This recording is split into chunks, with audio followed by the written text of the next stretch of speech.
서 상대당 의원들에 대한 국회 차원의 징계 절차를 요구하는 움직임이 경쟁적으로 나타나고 있는 건데요. 국민의힘은 오늘 윤석열 대통령에 대해 사실상 쿠데타로 대통령이 됐다 이런 발언을 한 민주당 윤영찬 의원을 국회 윤리특위에 제소했습니다. 윤 의원은 군사적 쿠데타를 이야기하는 것이 아니라 비유적인 표현을 쓴 것이다 라고 해명했지만 국민의힘은 윤 의원의 발언이 국민주권을 짓밟았다며 국회의원 품위유지 의무를 위반했다고 주장했는데요. 이런 움직임은 민주당이 국민의힘 김기현 대표를 윤리위에 제소한 것에 대한 맞불성 성격으로 풀이되고 있습니다. 국민의힘 김기현 대표는 야당 주도로 이태원 참사 특별법이 신속 처리 안건으로 지정된 걸 두고 민주당이 마약에 도취됐다는 언급을 한 바 있는데요. 민주당은 김 대표의 발언이 정당한 입법행위를 폄훼하고 국회 품격을 훼손했다며 징계안을 제출한 상황이기 때문이죠. 일각에선 여야가 강제 조사 권한이 없는 윤리위에 타당 의원을 제소하는 것은 실효성이 없는 정치적 제스처에 불과하다고 지적합니다. 실제로 윤리위 제소가 징계로 이어진 사례가 극히 드문 게 현실인데요. 21대 국회에 들어서 국회 윤리위 징계안이 제출된 건 총 39건. 이 가운데 실제 징계가 이루어진 사례는 단 한 건뿐이라고 하죠. 여야 역시 이런 사실을 모르지는 않을 텐데요. 최근 통계청의 사회지표조사에선 국회가 정부기관 신뢰도 최하위를 기록했고 국민 4명 중 3명이 국회를 신뢰하지 않는다고 응답했다고 하는데요. 국회가 존재하는 이유가 무엇인지 여야의 처절한 반성이 필요하지 않을까요?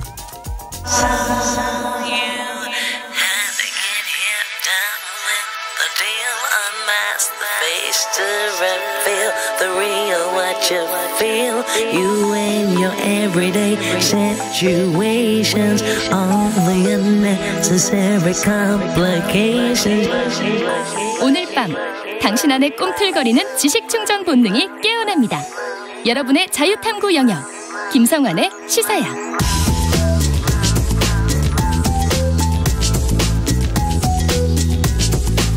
오늘 어쨌던 뉴스 꼼꼼히 정리해드리는 뉴스야 시간입니다. 오늘은 곽재훈 프레시안 기자 나와 계십니다. 안녕하세요. 안녕하세요. 네, 국제원자력기구 IAEA가 일본 후쿠시마 오염수 방류 문제와 관련해서 최종 보고서를 내용을 일단 밝힌 거죠. 네네. 일본 정부가 올해 방류하기로 한 후쿠시마 그 오염수 처리 과정을 검증한 국제원자력기구 즉 IAEA가 오늘 보고서를 통해 일본 측의 방류 계획이 국제 안전 기준에 부합한다 이런 결론을 내렸다고 밝혔습니다. 네. IAEA는 오늘 이 오염수 방류 계획에 대한 안전성 검토 관련 종합 보고서 내용을 소개하는 보도자료를 홈페이지에 게시했는데요. 네. 이에 따르면 현재 도쿄전력이 계획하고 평가한 바와 같이 오염수를 통제하고 점진적으로 바다에 방류할 경우 인체와 환경에 미치는 방사능 영향이 미미할 것이라고 설명했습니다. 라파엘 그로시 IAEA 사무총장도 오늘 방일 중 일본 기자클럽에서 연 기자회견에서 2년간에 걸쳐 평가를 했다면서 적합성은 확실하고 기술적 관점에서 신뢰할 수 있다고 설명했습니다. 이게 보도자료 내용에 아주 구체적인 어떤 판단 근거가 다 담겨 있는지 모르겠어요.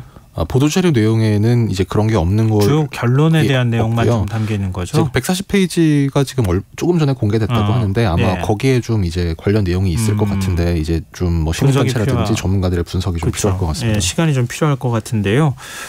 라파엘 그로시 IAEA 사무총장 우리나라 방문할 예정이에요? 네, 그로시 사무총장은 오는 7일부터 2박 3일 일정으로 한국을 방문한다고 박구현 우리 국무조정실 1차장이 오늘 정부 서울청사에서 진행한 후쿠시마 원전 오염수 방류 관련 1일 브리핑에서 밝혔습니다. 네. 박구현 차장은 그로시 사무총장은 IAEA 일본 오염수 모니터링 태스크포스의 종합보고서 발표를 계기로 오늘부터 일본을 방문할 예정이며 방일 일정 직후에 한국을 방문할 것이라고 설명했습니다. 우리나라 방문하는 거 어떻게 해석해야 되는지 모르겠어요. 그러니까 일본을 방문해서 일본에서 핵폐수든 아니면 오염수든 어떤 것이든 간에 일단 후쿠시마 원전에서 발생한 오염수를 방류를 하는 거니까 그건 일본 방문하는 건 지극히 당연하다고 할 수 있는데 국제원자력기구가 한국을 안심시키기 위해서 오는 겁니까? 아무래도 그 IAEA가 이제 내린 결론에 대해서 아마 좀 설명을 하고 이 관련 정보를 좀 공유를 하는 차원이 아니겠느냐 뭐 이런 관측이고요. 사실 이 오염수 방류 문제에 대해서 가장 좀 민감하게 반응을 하고 있는 나라가 우리나라와 뉴질랜드 또 이른바 태평양 도서국이라고 하는 피지 등 이제 수바 이런 나라들이기 때문에 네. 아마 이런 나라들에 대해서는 일본 정부 차원이든 아니면 그 IAEA도 그 나름 자체적으로 수행한 조사 결과를 좀 설명하는 그런 절차가 있을 것으로 보입니다. 네. 갑자기 그런 생각이 들어서요. 일본 정부가 오히려 설명을 해야 되는 거 아닌가? 그 IAEA가 대신 설명해 주는 게 이게 맞는 건가 이런 생각이 좀 들긴 하는데요. 환경단체들도 사실 IAEA의 중립성에 의구심을 표하고 있는 상황이잖아요. 네, 오늘 발표에 대해서는 지금 시간이 좀 촉박해서 관련 입장이 바로 나오진 않았는데요. 네. 앞서 그린피스 인터내셔널 등 이제 환경 단체들도 이 후쿠시마 오염수 방류에 대해서 좀 우려 또 이제 경계 입장을 밝힌 바가 있습니다. 네, 우리 정부는 일단 IAEA 최종 보고서 신뢰할 만하다 이렇게 판단하고 있는 거죠.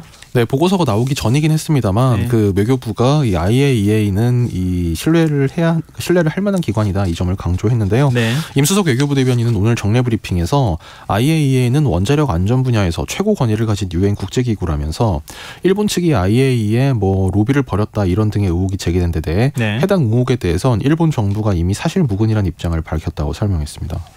정치권 반응은 어떻습니까? 네, 국민의힘은 이 IAEA 종합 보고서가 나온 데 대해서 이 국제사회의 중추국가로서 결과를 겸허히 받아들여야 한다고 강조했습니다. 강민국 국민의힘 수석 대변인은 오늘 오후 논평에서 11개 국가의 원자력 분야 최고 전문가로 구성된 IAEA TF가 거의 2년 동안 작업한 결과라면서 야당을 향해 아무런 과학적 근거도 없이 정쟁을 위해 선전선동한다 한들 귀 기울일 사람은 없을 뿐더러 국제적 망신만 초래할 뿐이라고 비난했습니다. 또 문재인 정부 시절 정의훈 전 외교부 장관은 일본이 IAEA 기준에 따른다면 굳이 반대하지 않는다고 대정부 질문에서 말했다면서 이제와 선동을 위해 국제기구마저 돌팔이 취급하고 있다고 비판했습니다. 반면 더불어민주당은 이 종합보고서에 대해서 이 핵폐수 안전성을 검증하지 못한 깡통 보고서라면서 IAEA는 국제기구로서 후쿠시마 핵폐수 안전성 검증 책임을 방기했다고 주장했습니다. 이 민주당 후쿠시마 원전 오염수 해양투기 저지 대책위원회는 오늘 오후 낸 입장문에서 그동안 지속해서 지적된 이 다핵종 제거 설비의 성능 검증이 이루어지지 않았다면서 보고서에는 측정, 확인 설비, 희석 설비 등에 대한 검토와 평가만 있을 뿐 핵폐수를 정화한다는 알프스에 대한 언급이 거의 없다고 지적했습니다. 또 시료로 채취한 오염수 분석에 대한 내용도 없었다면서 그동안 지적된 일반 안전지침 위반을 비롯해 오염수 해양 방류가 정당한지 최적의 대안인지 등은 검토하지 않고 일본 정부의 책임을 떠넘겼다고 주장했습니다. 네. 앞으로 좀 공방은 계속 이어질 것 같고요. 자, 다음 뉴스로 넘어가 보죠. 정부가 오늘 하반기 경제정책 방향을 발표했어요. 네, 정부가 올해 그 2023년 하반기 그 경제정책 방향을 오전에 발표했습니다. 네. 이 정부는 올해 한국 경제 성장률 전망치를 기존 1.6%에서 1.4%로 하향 조정했고요. 0.2%포인트 내린 거네요. 예, 소비자 네. 물가 상승률은 3.4% 그리고 취업자 증가분은 32만 명으로 각각 예상했습니다. 성장률 전망치를 내린 주요 원인은 대외 여건 악화에 따른 수출 부진이 꼽히고 있는데요. 네. 올해 상반기 월별 수출은 1월부터 지난달까지 6개월 연속 작년 동월보다 감소했고 무역 수지 역시 5월까지 계속 적자를 기록하다가 지난달 6월에서야 이 11억 3천만 달러 흑자로 전환이 됐습니다. 방기선 기획재정부 1차관은 전반적으로 상반기 경제 흐름을 볼 때 수출이나 투자 부분에서 당초 생각보다 떨어진 부분이 있다면서 이를 모두 고려해 객관적으로 평가한 결과라고 설명했습니다.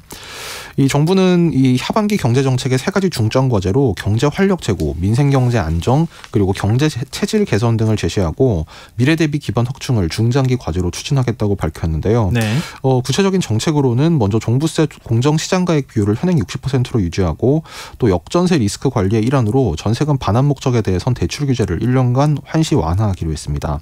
또 가업승계 세제 지원 확대도 추진하고 결혼자금에 대해선 성인 자녀 1인당 5천만 원까지인 증여세 공제 한도를 확대하는 방안도 검토 대상에 올려놨습니다. 이 상반기 경기 상황을 반영해서 이제 연간 정책 방향을 수정 보완하는 취지의 이런 정책이 발표된 건데요. 한편 이 하반기 경제정책 방향을 보고받는 자리에서 윤석열 대통령은 네. 기업인들의 투자 결정을 저해하는 결정적인 규제, 즉 킬러 규제를 팍팍 걷어내줘야 민간 투자가 활성화되고 국가의 풍요와 후생이 보장된다면서 이 몇 개라도 킬러 규제를 찾아서 시행령이나 법률 개정을 통해 신속히 제거해서 미래를 대비하고 성장 동력이 되는 민간 투자를 촉진해야 한다고 당부했습니다. 우리나라 기업들에는 혹시 카르텔 없습니까? 글쎄 뭐 아무튼 최근에 이제 킬러 문항이라는 말이 좀 뭐 일종의 유행어 신조어 비슷하게 됐는데 네. 이제 킬러 문항에 이어서 킬러 규제를 좀 이제 찾아야 될 순서가 된 것 같습니다. 네, 또 다른 킬러가 뭐가 나올지도 궁금하기도 하고 그런데요. 일단 정부는 상저하고를 그동안에 얘기를 해왔잖아요. 그 입장에는 변함이 없는 거죠. 네, 뭐 상저하고는 이제 그런 전망 자체는 이제 유지되는 걸로 뭐 기재부가 설명을 했습니다. 근데 지금 종부세 공정시장 가액 비율 이걸 60% 그대로 유지한다 이렇게 말씀하셨는데 이 60% 유지라는 게 종부세가 줄어든다는 의미입니까? 아니면 늘어난다는 의미입니까? 그러니까 당연히 기존 거를 유지하는 거니까 네. 기존보다 세금이 줄거나 느는 건 아닌데요. 예. 다만 이제 원래 계획은 이 아시다시피 공정시장 가액 비율이라는 게 종부세 과세 표준을 결정하는 공시가격 비율이고요. 그렇죠. 이게 정부가 예. 시행령을 통해서 60에서 100% 사이에서 조정할 수 있게 돼 있는데 예. 이 당초 계획은 이제 80%로 원상 복구하겠다. 하반기에는 이제 이것이 원래 정부의 계획이었는데 아무래도 세수 부족이나 이런 것들 고민이 좀 있었겠죠. 예. 이제 그 계획을 유보해서 현행 60%로 이제 당분간 더 유지를 한다. 이제 이런 것이기 때문에 뭐 이제 그런 계획과 비교하면 뭐 종부세 부담이 좀 줄어들게 됐다. 뭐 이런 분석이 나오고 있습니다. 정부는 이에 대해서 종부세 부담을 가격 급등 이전 그러니까 2020년 수준으로 환원한 것이라고 설명을 하고 있습니다. 네. 지금 그 추경을 야당 쪽에서는 주장하고 있는 거 아니겠습니까? 민주당하고 정의당이 다 지금 주장하고 있는 상황인데 정부는 추경을 편성하지는 않겠다 이런 입장이에요. 지금 추경 없이 경기 대응을 할 수가 있을까요? 예, 지금 뭐 이 추경 관련 이제 부분이 아무래도 여야 간에 좀 그리고 이제 정부와 시민사회 간에 좀 이제 이견이 불거질 수 있는 부분인데요. 네. 지금 추경 없이 정책금융이나 이 공공기관을 동원한 이른바 15조 플러스 알파의 이 조치만으로 하반기 경기 운영이 가능하겠느냐 지금 이 점에 대해서 좀 갑론을박이 있는 상태입니다. 네. 정부는 지금 하반기 경제정책 방향에서 뭐 경제 활력 제고를 이제 주요 목표로 제시를 했는데 이와 관련해서는 정책금융 공급 규모를 13조 원 그리고 공공기관 내년 사업을 조기 집행하는 방식으로 2조 원을 투입하겠다. 그러니까 추경은 이제 그 말하자면 재원 확보 정책에서 이제 제외를 시킨 건데요. 예. 일단 뭐 그런 배경과 관련해서는 일단 세수 부분에 이제 문제가 좀 있을 것이다 이런 분석이 나오고 있습니다. 그러니까 네. 5월까지 거친 국세 수입이 이 전년 같은 시점 대비 36조 4천억 원이나 줄어든 상황이기 때문에 추경을 편성하는 것이 지금 재정 상황에서 쉽지가 않다. 뭐 이런 설명이 있고요. 예. 또 재정을 활용한 경기 대응이 쉽지 않은 게 지금 물가가 지금 6월 소비자 물가 상승률이 2.7%까지 둔화가 되긴 했지만 아직 물가 상승 불씨가 꺼졌다고 볼 수 없기 때문에 이제 유동성을 더 투입하면 이제 말하자면 정부가 돈을 더 부으면 물가가 추가로 더 오를 수 있다. 뭐 이 점도 지금 이제 뭐 추경이나 이제 재정 투입을 좀 정부로서 하여금 이제 꺼리게 하는 뭐 그런 요인이 될 것으로 보입니다. 근데 뭐 앞서서 잠깐 얘기했던 것처럼 민주당하고 정의당은 추경 편성해야 된다. 지금 이게 굉장히 물가도 많이 오른 상황이고 그래서 특히 저소득층이나 서민들 굉장히 힘들다 이렇게 얘기를 하고 있는 거잖아요. 네, 여야 간에는 지금 뭐 거의 정면으로 맞붙고 있는데요. 네. 그 어제 이 더불어민주당과 정의당이 추경 편성 관련 이 이른바 2+2 회동을 가졌습니다. 그러니까 각 당 원내대표와 정책 수석 부대표가 이제 2명씩 이제 만난 건데요. 네. 이 회동 결과 브리핑에서 민주당 정춘숙 원내수석이 이 민생이 매우 어려우니 국가 책임을 다한다는 측면에서 정부가 민생 추경을 편성해야 한다는 의견을 나눴다면서 정책 협의를 통해 추경을 할 수 있도록 하자는데 공감했다 이렇게 설명했는데 네. 반면 국민의힘에서는 이에 대해서 퍼주기다 이렇게 반발을 하고 있습니다. 네. 이양수 국민의힘 원내수석 부대표는 오늘 오전 원내대책회의 때 나라 곳간에 비상등이 켜졌다면서 기재부 발표에 따르면 5월까지 국세 수입이 지난해 같은 기간과 비교할 때 36조 4천억 원 감소했다 이 점을 강조하면서 하지만 민주당은 세수 구멍에 아랑곳하지 않고 여전히 35조 원 추경 주장하고 퍼주기 법안을 추진하겠다고 하고 있어 심히 우려된다고 지적했습니다. 네. 그 윤석열 대통령은 연일 이권 카르텔을 타파해야 한다 이런 메시지를 내놓고 있어요.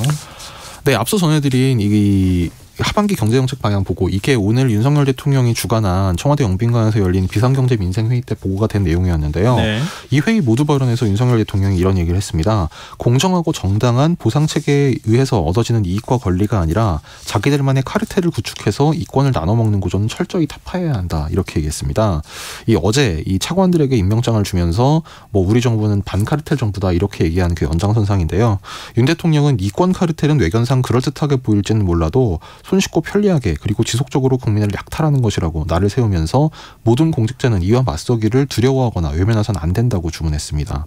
그러면서 국민들이 시달리고 있는 역전세, 전세 사기, 불법 사금융 문제 등을 하나하나 해결하고 위법 행위는 엄정하게 대응해야 한다고 주문했습니다.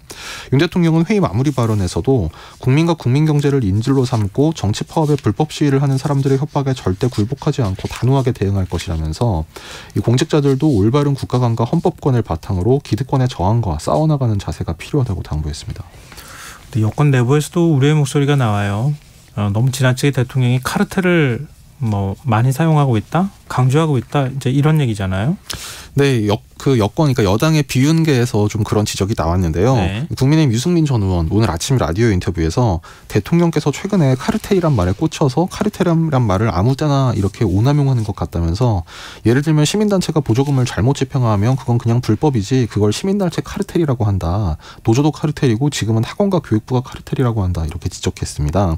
유 전 의원은 자신이 정치하기 전에 이 공정거래 전문가였다면서 이 카르텔은 존재 자체만으로도 불법이고 3년 이하 징역, 2억 원 이하 벌금형인 아주 중한 범죄라고 지적하면서 이 문재인 정권 때 제가 굉장히 실망한 게, 그러니까 유 전 의원 본인이 굉장히 실망한 게 집권 초기부터 적폐청산한다고 하면서 경찰, 검찰, 국회청을 동원해서 5년 내내 적폐청산하느라고 나라가 앞으로 나아가는데 대통령이 기여를 못하는 걸 보고 답답했는데 문재인 정권의 적폐청산하고 윤석열 정부 카르텔 청산하고 비슷해지는 것 같다. 이렇게 꼬집기도 했습니다.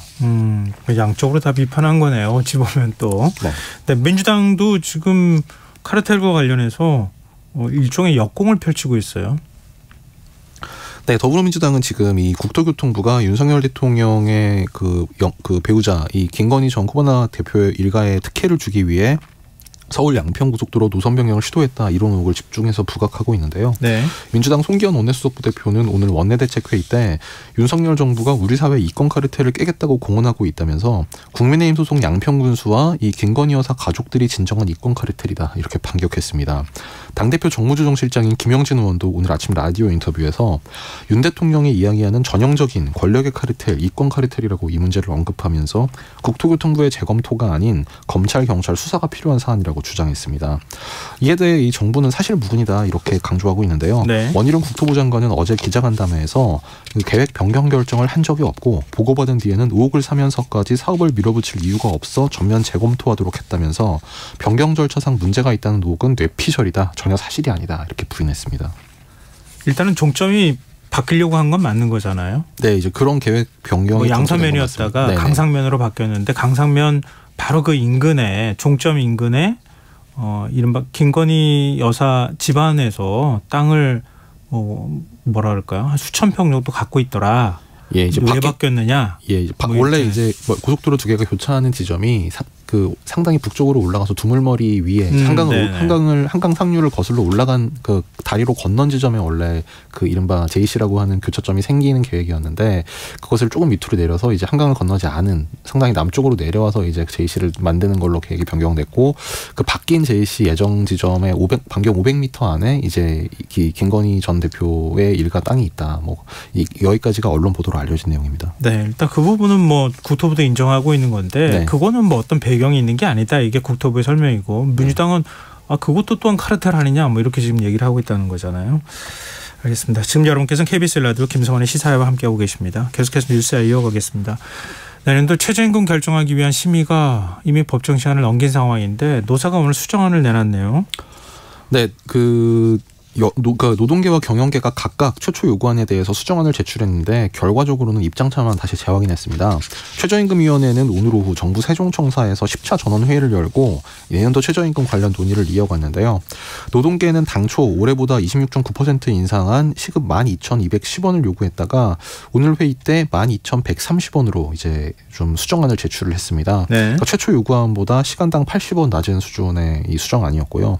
경영계도 이 당초는 동결을 주장했다가 이번 회의 때는 올해 거에서 30원 올린 시급 9,650원 이렇게 이것을 수정안으로 내놨습니다. 그러니까 노동계가 주장한 것을 기준으로 환산을 하면 월급은 253만 5,170원이 되고 경영계가 제시한 9,650원을 기준으로 하면 201만 6,850원이 월급이 됩니다. 네. 최저임금 액수가 정부 관계자 입에서 나왔어요. 이게 일종의 정부가 개입하는 겁니까? 이번 결정이 그런 의혹이 제기가 됐는데요. 네. 그러니까 오늘 최저임금 회의 때 노동계, 그러니까 노동자 측 위원으로부터 이제 그런 의혹 제기가 있었습니다. 노동계가 최저임금이 9,800원대에서 결정될 것이다. 이제 이것이 정부 관계자별로 이제 인용 보도가 됐다는 점을 지적하면서 이 최저임금위의 공식 입장을 요구를 했는데요. 네. 한국노총 류기섭 사무총장은 정부가 이 최임위의 모종의 가이드라인을 제시한 것이 드러난 것이라고 이제 지적했고, 다른 노동계 위원도 노동자를 들러리로 세워 최저임금을 결정하려는 것이 아니냐 이렇게 의혹을 제기했습니다. 이 공익위원 간사인 권순원 숙명여대 교수는 이에 대해서 공익위원은 최저임금 수준 결정에 있어 공정한 조정자이자 결정 당사자로서 노사가 자율적 합의에 이를 수 있도록 노력하고 최종 순간까지 적극 개입을 최대한 자제할 예정이라고 답했습니다. 네, 지금 뭐 국민의힘 포털 사이트 뉴스 알고리즘 문제 제기하고 나서고 또 방통위가 실태 점검에 나섰다 이런 소식도 있는데 뭐 이것과 함께 내일 KBS 수신료 분리징수 방안이 담긴 방송법 시행령 개정안 이 의결될 예정이라고요. 지금 여야가 공방을 벌이고 있어요. 네, 내일 방송통신위원회 전체 회의에서 이제 그 수신료 분리징수 방안이 담긴 이 방송법 시행령 개정안이 의결이 될 것으로 지금 예상이 되고 있습니다. 네. 이와 관련해서 언론 5단체가 오늘 헌법재판소에 의견서를 제출하기도 했는데요. 방송기자연합회와 전국 언론노동조합 그리고 한국기자협회, 영상기자협회, PD연합회 등 5개 언론인 단체는 이 방송법 시행령 개정을 중단시켜달라는 의견서를 오늘 헌법재판소에 제출했습니다.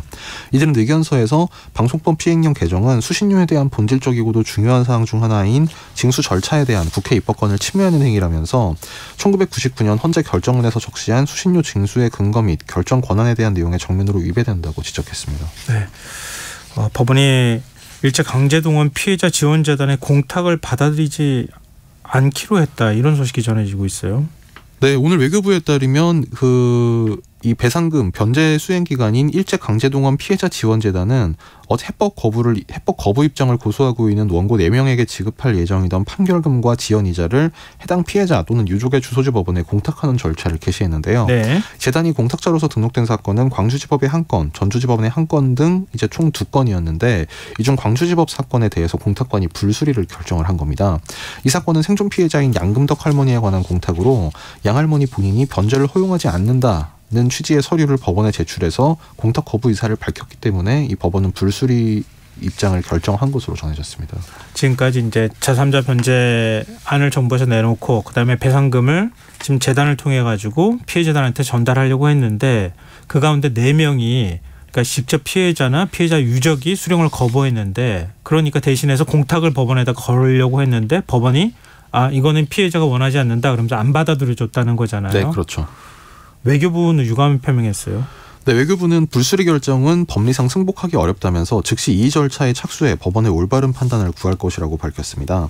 외교부 당국자는 오늘 기자들과 만나서 이의 신청 절차를 검토해서 최대한 조속히 신청할 것이라며 이같이 말했습니다. 외교부는 공탁제도는 공탁공무원의 형식적 심사권, 공탁사무의 기계적 처리를 전제로 운영된다는 것이 확립된 판례라면서 불수리 결정에 강한 유감을 표했습니다. 네, 알겠습니다. 이것도 뭐 사실 법리적인 부분에 있어서 논쟁이 계속 이루어질 것 같습니다. 오늘 뉴스 여기까지 하겠습니다. 지금까지 곽지원 프레시안 기자였습니다. 고맙습니다. 감사합니다. 김성환의 시사는 청취율 조사 기간 맞아서 청취자 여러분들과 조금 더 소통하는 시간 이어가고 있습니다. 지금 계신 지역의 기상 상황은 어떤지 집중호우로 인한 피해와 인근 지역에서 알아야 하는 정보가 있다면 문자 보내주십시오. 이렇게 저희가 부탁을 드렸는데요. 9235님. 여기는 시골 경기도 연천군엔 비가 무섭게 내리고 있네요. 재작년 긴 장마로 복숭아 농사를 망쳤는데 올해는 이 건강한 장마로 끝나길 바랍니다. 개인적으로 화요일 흔적이 역사 코너 정말 좋아합니다. 이렇게 또 문자를 보내주셨습니다. 그리고 0326님 환경미화원입니다. 비가 내리니까 쓰레기를 무분별하게 버리는 곳이 많은데 이럴 때일수록 기초질서를 잘 지켰으면 합니다. 이렇게 또 문자 주셨습니다. 고맙습니다. 청취자분들 계속 문자 보내주십시오. 저희가 평소보다 많은 분들께 추첨을 통해 3만 원 상당의 모바일 치킨 쿠폰 보내드리겠습니다. 참여하실 문자 번호는 샵 9730이고요. 짧은 문자 50원, 긴 문자는 100원의 정보 이용료가 부과됩니다. 콩 게시판은 무료로 이용하실 수 있습니다.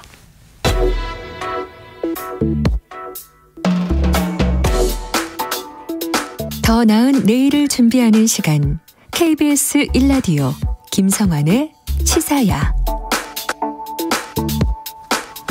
출산 기록은 있지만 출생 신고가 되지 않은 이른바 그림자의 사건과 관련해 정부의 전수조사가 한창인 가운데 행방이 불분명한 영아가 약 180명으로 늘어났습니다. 희생자가 더 나올 수도 있다 이런 우려까지 나오고 있는 상황인데요. 왜 우리는 그동안 이 아이들의 존재조차 모르고 있었던 것인지 오영나 한국미혼모 네트워크 대표 연결해서 얘기 나눠보도록 하겠습니다. 대표님 안녕하세요. 네, 안녕하세요. 네. 정부가 지금 전수조사를 하고 있는 상황인데 지금까지 소재 파악이 안 된 아이들이 178명이라고 하네요. 이 아이들이 어디로 갔을지 좀 걱정이 되는데요. 대표님이 일단 이 사태 어떻게 보고 계십니까? 일단은 굉장히 안타까운 사실이고 네. 그 아이들의 좀 존재를 알 수 있었더라면 보호할 수 있었을 텐데 출생신고가 되지 않은 아동이 얼마나 좀 위험한 상황에 처할 수 있는가를 우리가 좀 이번에 잘 보고 있는 것 같습니다. 근데 여기서 약간 우리가 조금 주의 깊게 볼 지점이 하나 있습니다. 네. 그러니까 예를 들면 미등록 아동이 2,200이라고 그렇게 감사원 발표를 했잖아요. 네네. 근데 조사를 하다 보니까 베비박스로 간 아동이 많이 나온다. 이런 이야기가 또 나오고 있습니다. 예. 근데 베이비박스로 간 아동이 과연 미등록 아동일까요? 미등록 아동이 아니거든요. 예. 이 아동들은 기아로 해서 성과 본을 만들어서 이미 출생신고가 된 아이들입니다. 그러니까 베이비박스 두 사람 공동체에서 발표할 때 그 기간 동안에 온 아이들이 1,418명인데 그중 예. 373명은 보호자가 출생신고를 했고 예. 그다음에 1,045명은 미아 신고를 했다고 그랬습니다. 예. 근데 이 미아 신고라는 것이 즉 고아로 되어서 성과 본을 만들어서 호적을 만들었다는 그 이야기예요. 예.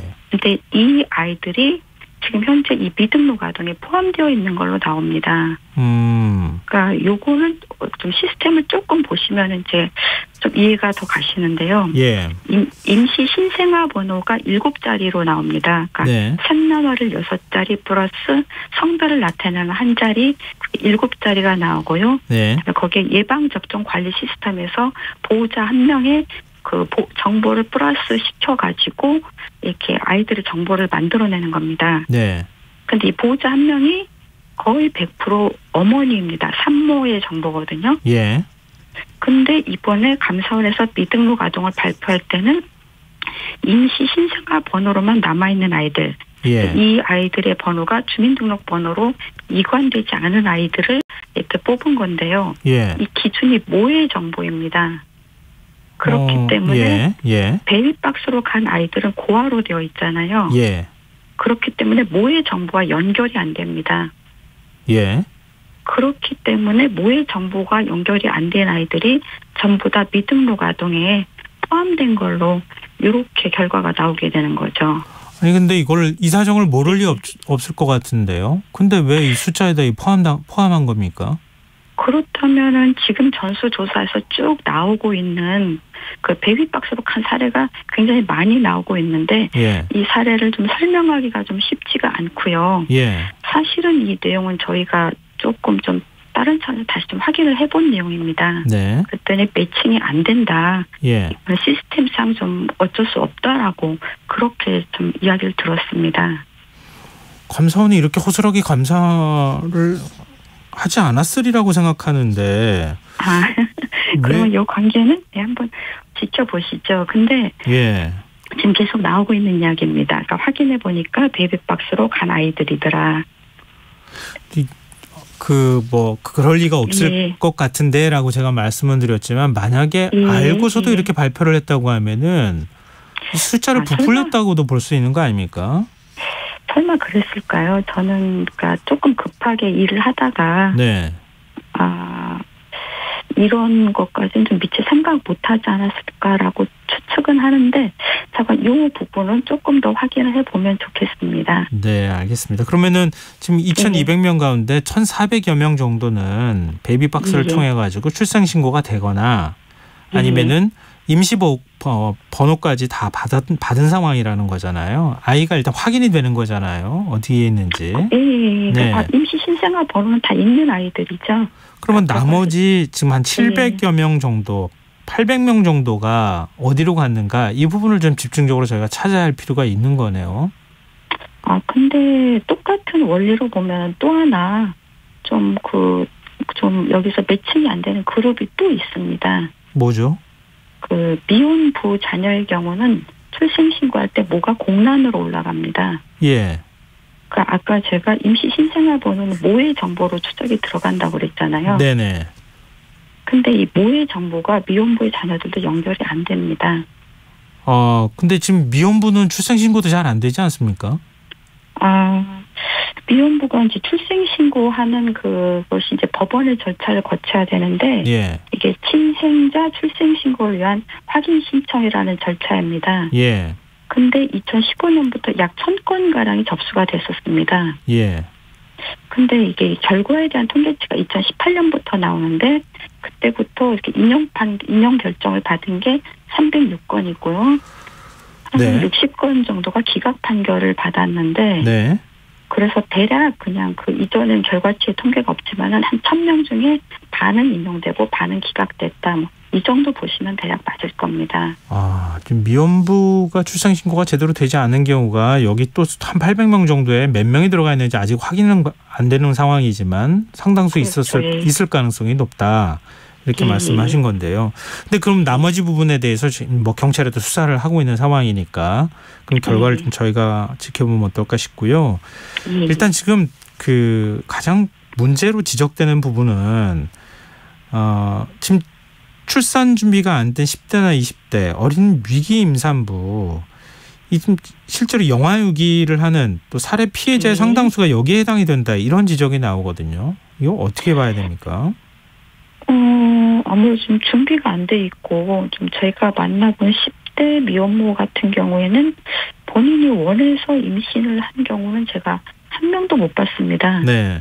네, 전부 다 좀 원하지 않는 상황에서 급작스럽게 맞이했고 이제 고민이 되는 거죠. 부모님한테 혼날 것 같고 뭐 학교는 뭐 계속 다닐 수 있을까? 뭐 이런저런 고민이 많죠. 근데 문제는 제가 그 임신기 여성에게 우리나라에서 국가적으로 해주는 지원은 국민행복카드밖에 없다. 이런 이야기를 가끔 하는데요. 예. 이 친구들이 어디 가서 이런 문제를 좀 의논하고 상담을 하고 어떻게 지원을 받고 이런 걸 할 수 있는 곳이 일단은 공공기관에서는 없습니다. 네. 민간 차원에서는 좀 하고는 있지만 아무래도 민간은 한계가 있거든요. 네. 그래서 이 친구들 계속 고민과 갈등을 하다가 어떡하지 하다가 보통은 그 임신 중단 시기도 놓쳐요. 예. 놓쳐서 늦게 알고 그러다가 출산을 하게 되면 굉장히 당황스럽고 준비가 안 된 상태에서 맞이하게 되는 거죠. 네. 그러다 보니까 출산 직후에 그 고비를 좀 잘 넘겨야 되는데 그걸 넘기지 못하는 그런 경우가 좀 발생을 하고 있습니다. 근데 그 지금 출생 통보제를 도입한 상황이잖아요. 그러니까 그렇죠. 아동의 출생신고 누락을 방지하기 위한 대책으로 그리고 또 익명출산제와 관련한 얘기들도 나오고 있는 상황 아니겠습니까? 근데 익명출산제가 이렇게 10대들 특히 이제 미혼모 해당이 될 수 있는 부분일 것 같은데 이 부분에 대해서는 어떻게 보세요? 그러니까 저희들이 10대 청소년들을 만나는데요.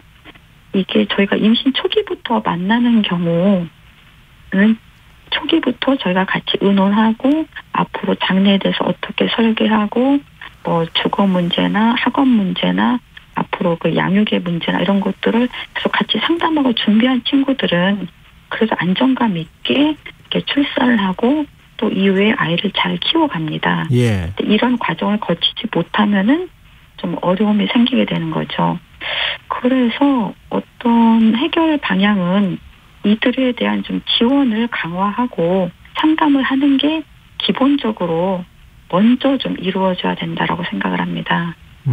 이게 익명으로 출산할 수 있도록 해줘야 된다. 그러니까 일종의 이제 범죄화되는 것을 막기 위한 하나의 대책으로서 얘기가 나오고 있는 상황인 거잖아요. 근데 이런 제도를 도입하는 게 문제가 아니라 아까 이제 미혼모를 지원하는 기관이 정부기관이 없다고 말씀하셨잖아요. 그러니까 그런 부분들을 어떻게 메울 건지에 대해서 정부 차원의 대책 마련이 있어야 된다. 이런 지적이신 거죠? 예, 맞습니다. 그럼 구체적으로 어떤 것들이 필요합니까? 지금 현실에서 볼 때. 그러니까 요즘에 뭐 익명 출산제 이야기하면서 독일 이야기를 많이 하지 않습니까? 네네. 네, 독일 같은 경우에는 임신 갈등 상담소가 전국에 1,000개 이상 이렇게 활동을 하고 있고요. 네. 이 임신 갈등 상담소가 바로 중요한 역할 중에 하나가 청소년 성교육까지 담당을 하고 있어요. 그래서 네. 학교에서도 성교육을 하고 뭐 지역에서도 하고 그러니까 이 청소년들에게 여기가 익숙한 기관인 거예요. 예. 그래서 자기가 교육을 받던 곳이니까 좀 뜻하지 않게 임신을 해도 찾아서 상담하고 이렇게 의논하고 이렇게 자연스럽게 좀 이어지게 되는 거죠. 예. 그래서 요런 어떤 제도 설계가 좀 이루어질 수 있다면은 어떨까 뭐 이런 생각을 해보죠. 이게 임신 이후부터 그 이후에 본인 스스로가 어떤 선택을 할지 중간중간에 그렇죠. 상담하고 길을 좀 이렇게 예. 찾아주는 작업을 해주는 기관이 필요하다 이런 말씀이시잖아요. 네, 맞습니다. 근데 미혼모가 됐을 때 지원해 주는 건 어떻게 보십니까? 정부 차원의 뭐 금전적인 지원이든 뭐 어떤 사회적 지원이든 간에. 사실은 저희가 이제 미혼모를 지원을 한다고 말을 하지만 정확하게는 미혼모와 그 자녀, 예. 이 아동을 같이 저희가 보호하고 지원하는 거거든요. 예. 그래서 아동을 잘 키울 수 있도록 뭐 저희들이 하는 지원은 일단은 집을 나오는 경우도 많고 또 독립 이미 나와 있는 경우도 좀 있고 네. 그렇기 때문에 주거 지원을 좀 처음부터 좀 시작을 해요. 주거 지원요. 예. 긴급 쉼터를 운영하다가 일정도 안정화되면은 그러니까 임대주택으로 더 안정적으로 좀 할 수 있게 하고 다음에 이제 양육을 어떻게 해야 될지를 잘 모르기 때문에 그런 거를 하고 다음에 이제 경제적인 지원은 사실 요즘에는 왜 처음 출산하면 첫 만남 이용권 나오지 않습니까? 예. 또 1년간은 부모수당도 나오고 예. 또 근로할 수 없다면은 기초생활보장법 위한 그 수급자 이것도 가능하기 때문에 네. 경제적인 지원은 최소한도의 것은 아이를 낳은 상태에서는 조금은 가능해요. 네. 물론 이거 조금 더 저희가 더 추가해야 되는 부분들이 있지만 뭐 의료비나 가구라거나 이런 것들을 조금 더 보완해줘야 되지만은 기본 틀은 좀 잡혀있기 때문에 이런 식의 지원을 하면서 이렇게 좀 지켜보면은 또 아이를 책임지고 잘 키우는 미혼모들도 많이 있기 때문에 네. 이렇게 좀 더 잘 정착하고 생활할 수 있지 않을까 그렇게 보고 있습니다. 네, 알겠습니다. 뭐 우리 사회가 이번 기회에 좀 더 관심을 갖는 건 사실이지만 그 이전부터 쭉 있어왔던 문제들인데 우리가 어찌 보면 좀 무관심했던 거 아닐까 말씀 듣다 보니까 이런 생각을 하게 되네요. 오늘 말씀 고맙습니다. 네, 감사합니다. 예, 지금까지 오영나 한국 미혼모 네트워크 대표였습니다.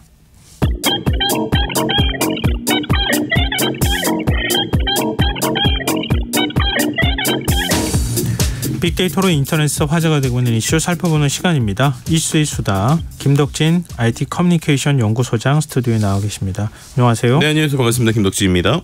연구소 명칭이 바뀐 것 같은데요. 네, 맞습니다.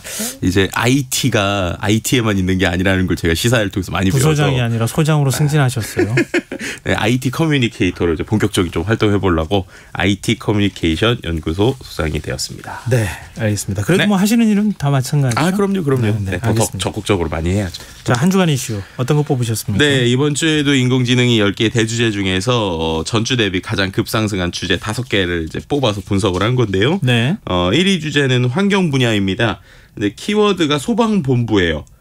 예, 왜냐하면은 이번 주에 소방본부 리포트가 정말 많이 나왔었던 한 주간이었었던 것 같습니다. 소방본부 리포트요? 네, 그러니까 예를 들면 우리가 뉴스 같은데 보면 어디 소방본부에 따르면 이런 것들 있잖아요. 네네. 그러니까 네. 그만큼 이번에 참 날씨 때문에 여러 가지 문제들이 좀 많았던 한 주라고 볼 수 있을 것 같은데 폭염 아니면 폭우 두 가지가 이제 같이 있었던 주간이라고 볼 수 있는 것이죠. 그래서 실제로 이제 가장 좀 뜨거운 이슈가 됐었고 좀 안타까움이 있었던 게 경북 영주 구간에 있었던 삿사태입니다. 네네. 그래서 뭐 3대가 매몰돼서 일가족 10명 중에 9명이 구조됐지만 결국에 이제 한 명의 아이가 이제 숨지는 14개월 여아가 숨지는 사고가 있었는데요. 관련돼서 이제 어떤 리포트들이 계속 이제 말씀드린 소방본부에 따라서 나오면서 이제 이슈가 됐었다고 보시면 될 것 같고요. 경찰과 소방 당국이 포크레인 2대 인력 70여 명을 투입해서 2시간가량 구조 작업을 진행을 했어서 매몰된 주택 내에서 일가족 10명 중 9명을 구조했지만 심정지 상태로 발견된 여아는 병원으로 옮겨졌지만 사망 판정을 받기도 했습니다. 좀 안타까운 일이죠. 어떻게 보면은 3대가 같이 살고 있는 상황에서 흙더미가 밀려와서 몸으로 무너지는 벽을 막으려고는 했지만 아이는 도저히 구할 수 없었다는 안타까운 이슈도 들려왔고요. 네. 이렇게 정전 단순은 피해가 속출했었는데 또 이렇게 비가 쏟아지고 또 며칠 되지 않아서 또 폭염에 또 온열 질환도 늘어나는 이러한 모습들을 보게 됐습니다. 전북 지역 같은 경우에서는 폭염특보가 계속 이어지면서 이제 사람들이 이제 상당히 힘들어하는 모습들을 보여줬고요. 또 고창에서는 반일을 하던 50대 외국인 노동자가 열경련으로 병원에 이송되는 이런 모습을 보여주기도 했습니다. 또 광주에서는 폭염 속에 자전거를 타던 60대 남성이 갑자기 쓰러져서 이송되는 이제 모습들도 보여줬는데요. 광주소방안전본부에 따르면 지난 2일 오후 3시 37분경에 한 다리 위에서 갑자기 이제 67세의 A씨가 쓰러졌다라는 신고도 받았는데요. 그만큼 다른 때보다 한 주간 어떻게 이렇게 날씨가 왔다 갔다 할 수 있을까라는 이야기가 나올 정도로 좀 많은 이슈들이 있는 상황이었다고 볼 수 있을 것 같습니다. 소방본부 리포트가 많았다는 얘기는 소방관이 그만큼 출동 많이 하고 그럼요. 예, 구조 작업에 많이 투입이 됐다 이런 얘기가 되는 거니까요. 네. 소방관들도 좀 안전하게 네, 맞습니다. 구조할 수 있도록 했으면 좋겠고요. 네. 자, 2위 주제는요? 2위 주제는 경제 분야고요. 키워드는 새마을금고입니다. 새마을금고의 예금 적금 잔액이 올해 2월 말보다 5조 7천억 줄어서 대출 연체율까지 오르게 되니까 위기설이 나돌고 있던 상황인데요. 새마을금고 관리 가능한 수준이다라고 진화에 나서긴 했습니다. 몇몇 이제 그 새마을금고 지점에서 네. 인근 지점과 합병되고 이런 모습들이 보여줬는데 그게 왜 그런가 봤더니 대규모 부실 대출들이 발견됐었다는 것입니다. 예. 이런 형태들이 계속 나오면서 상호금융 전체 연체율의 2배가 넘는 수치가 새마을금고에서 나오고 있고요. 부동산 경기 둔화와 고금리 또 일부 금고의 부실 대출 등이 원인으로 지목되고 있었습니다. 새마을금고가 부랴부랴 위기설 진화에 나서기도 했는데 네.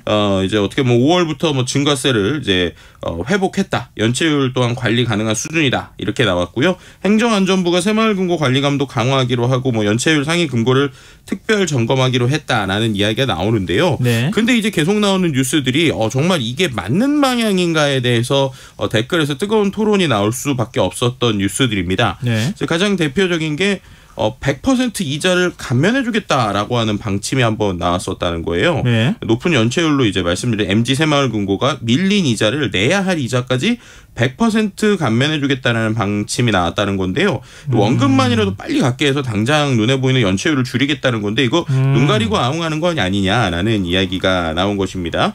그리고 이게 이제 올해 말까지 한정료로 연체된 이자는 물론 이제 정상적인 이자까지 감면해주겠다는 건데 이게 각 지역 새마을금고 이사장의 승인만 받으면 되고 또 이자 액수에 제한도 없다라는 이야기들이 나옵니다. 예. 이렇게 되다 보니까 결국에는 연체 기록이 사라지고 연체율 집계에서 이자율 전체를 감액해주면 아무래도 빠지게 되겠죠. 근데 중요한 것은 이렇게 되면 힘들어도 정상적으로 이자를 갚아온 사람들, 이 사람들의 형평성 논란도 일고 있고요. 예. 결국에 은행이라고 하는 것이 예대 마진을 통해 가지고 이제 돈을 버는 곳인데 이런 것들이 장기적으로 되면 이게 어떤 문제가 생기는 것이 아니냐라고 나오고 있는 상황이고요. 새마을금고 측에서는 이자를 감면해 주려는 것이 충분히 회생 가능한 사람들을 일시적으로 도와주겠다는 거지 연체율을 낮추기 위해서 실시한 조치는 아니다. 이렇게 해명하기도 했습니다.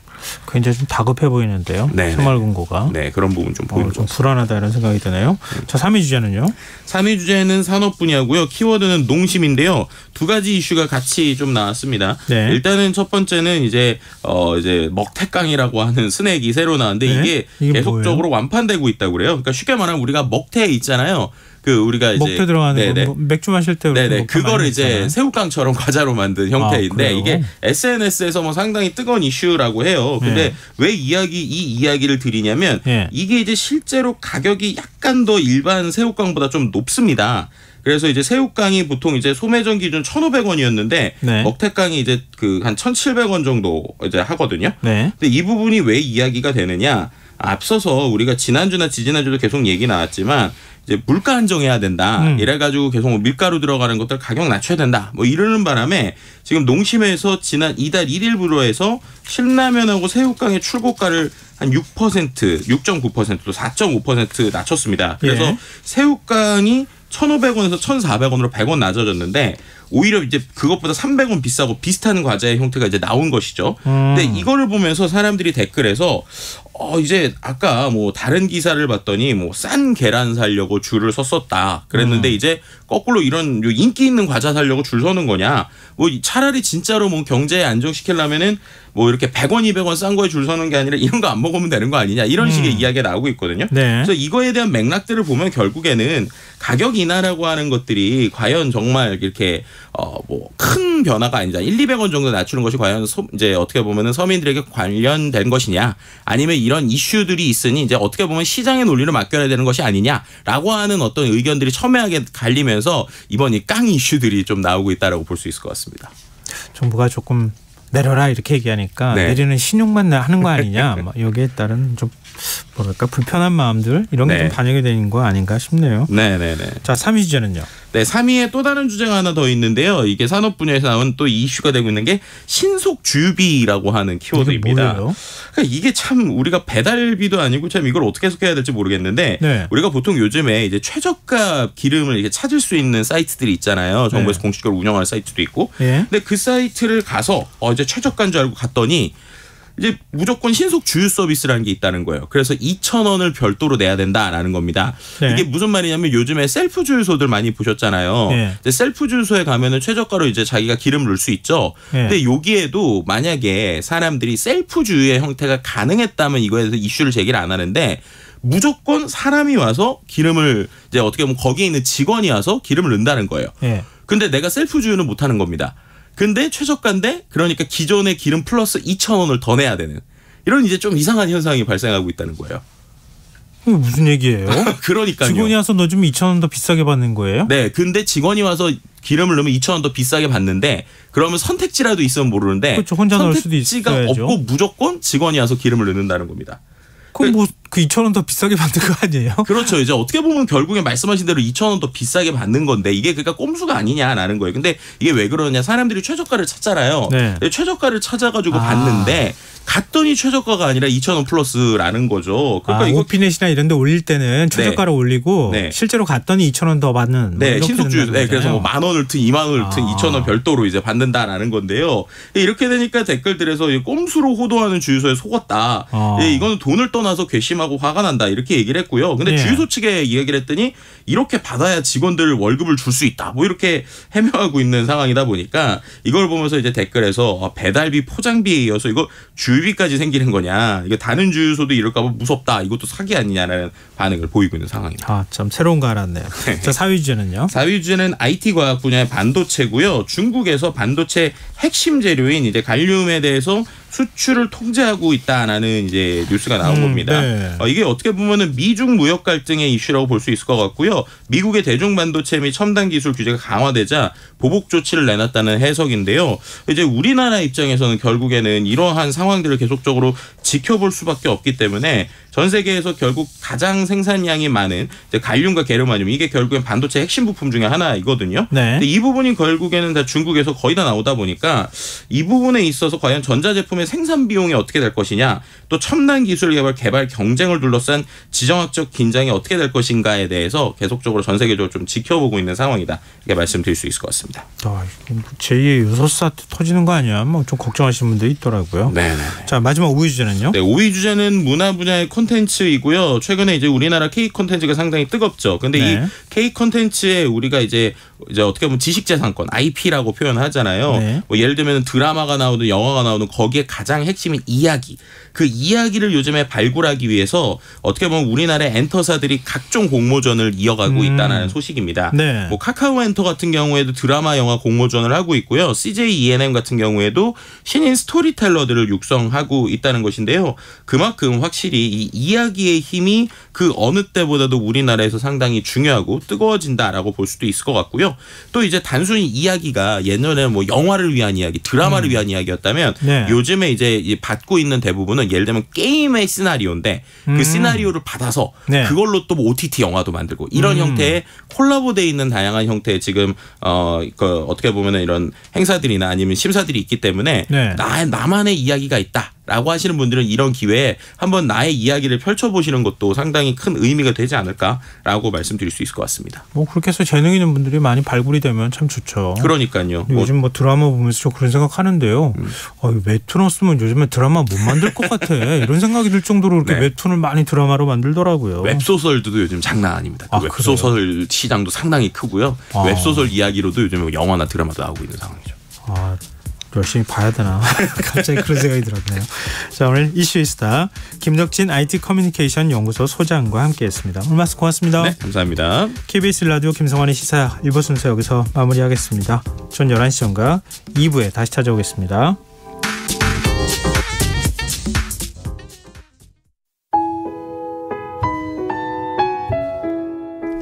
청취자 여러분, 위기가정을 찾아주세요.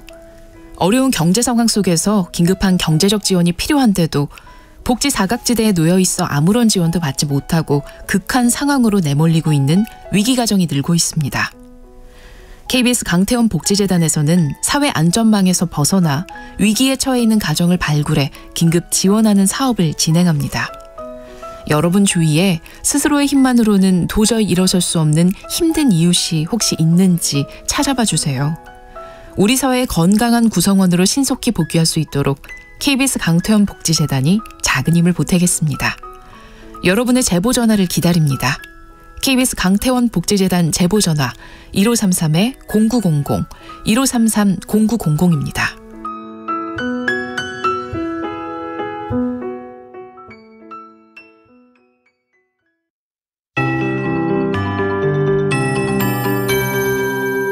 KBS 58분 날씨. 호우특보 지역이 확대 강화되고 있습니다. 현재 중서부 지방과 경북 북부, 전북, 전남 북부에 호우특보가 발효 중인 가운데 시간당 10에서 40mm 안팎의 강한 비가 내리고 있습니다. 중서부 지방과 경북 북부 내륙은 오늘 밤부터 내일 새벽 사이에, 호남 지방은 내일 새벽에, 경남 서부 해안과 제주도는 내일 새벽부터 아침 사이에 시간당 30에서 60, 많은 곳은 시간당 70mm가 넘는 매우 강하고 많은 비가 내린 곳이 있겠습니다. 피해가 없도록 유의하시기 바랍니다.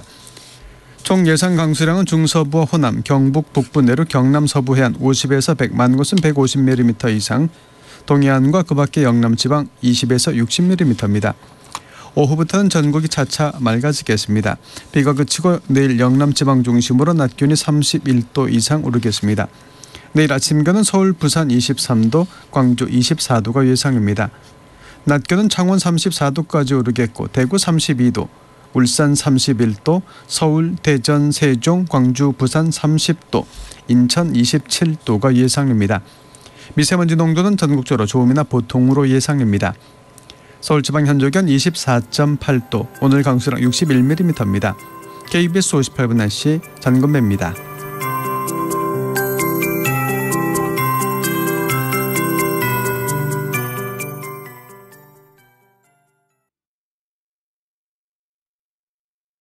정성을 다하는 국민의 방송 KBS가 11시를 알려드립니다. AM 711kHz, FM 97.3MHz, KBS 1라디오입니다. HLKA.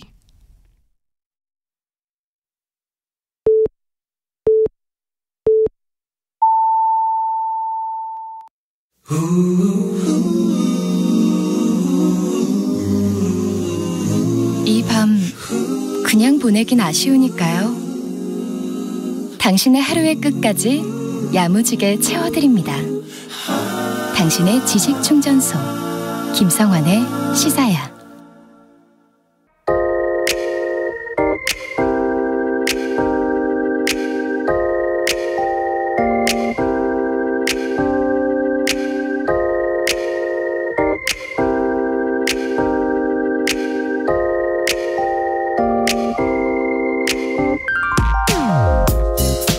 지금으로부터 34년 전인 1989년 지구온난화의 위험성을 경고한 책 한 권이 출간됩니다.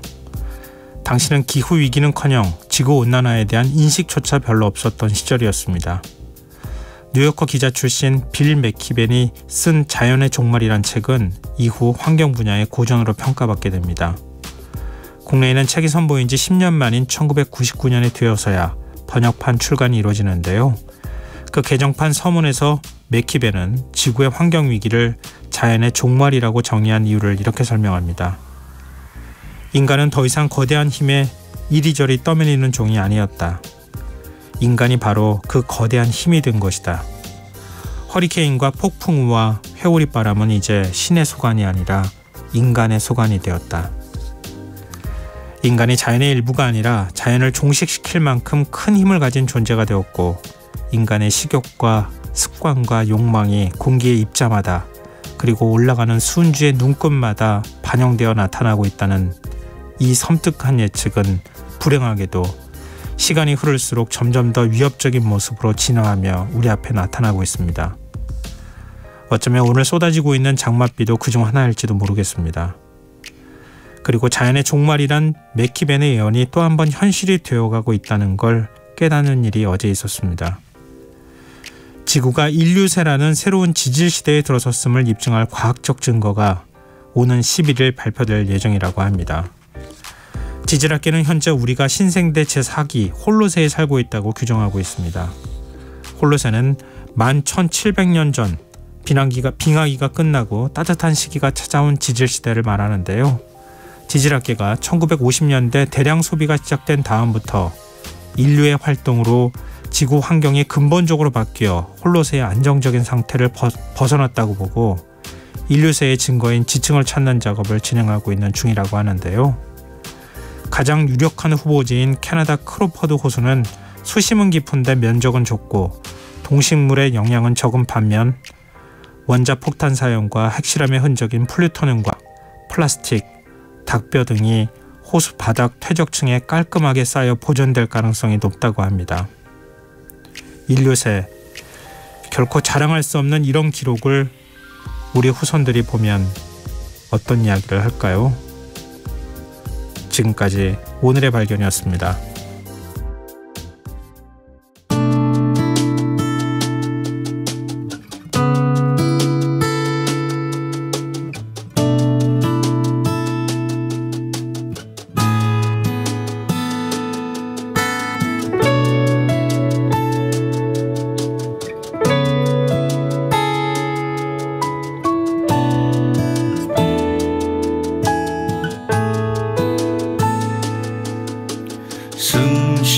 숨쉬는 나무들 헤엄치는 물고기들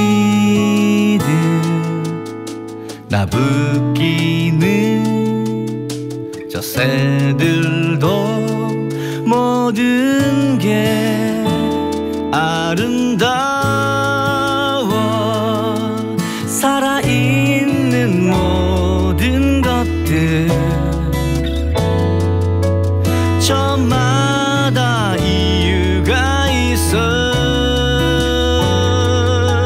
사랑하는 사람들도 그 중에 하나일 뿐이라네.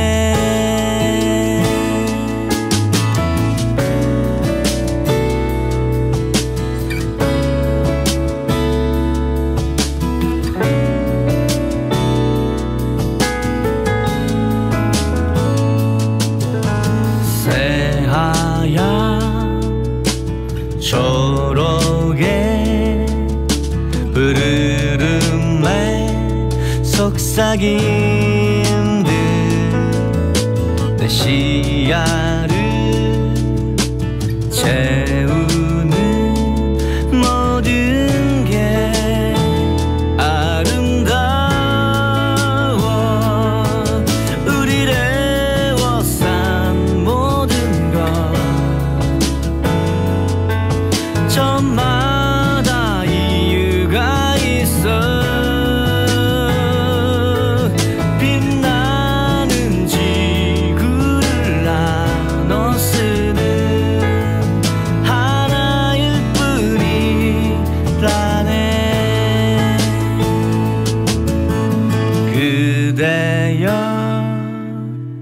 그대는 참 소중한 사람이네. 그대의 꼭 그만큼 소중한 저 생명들.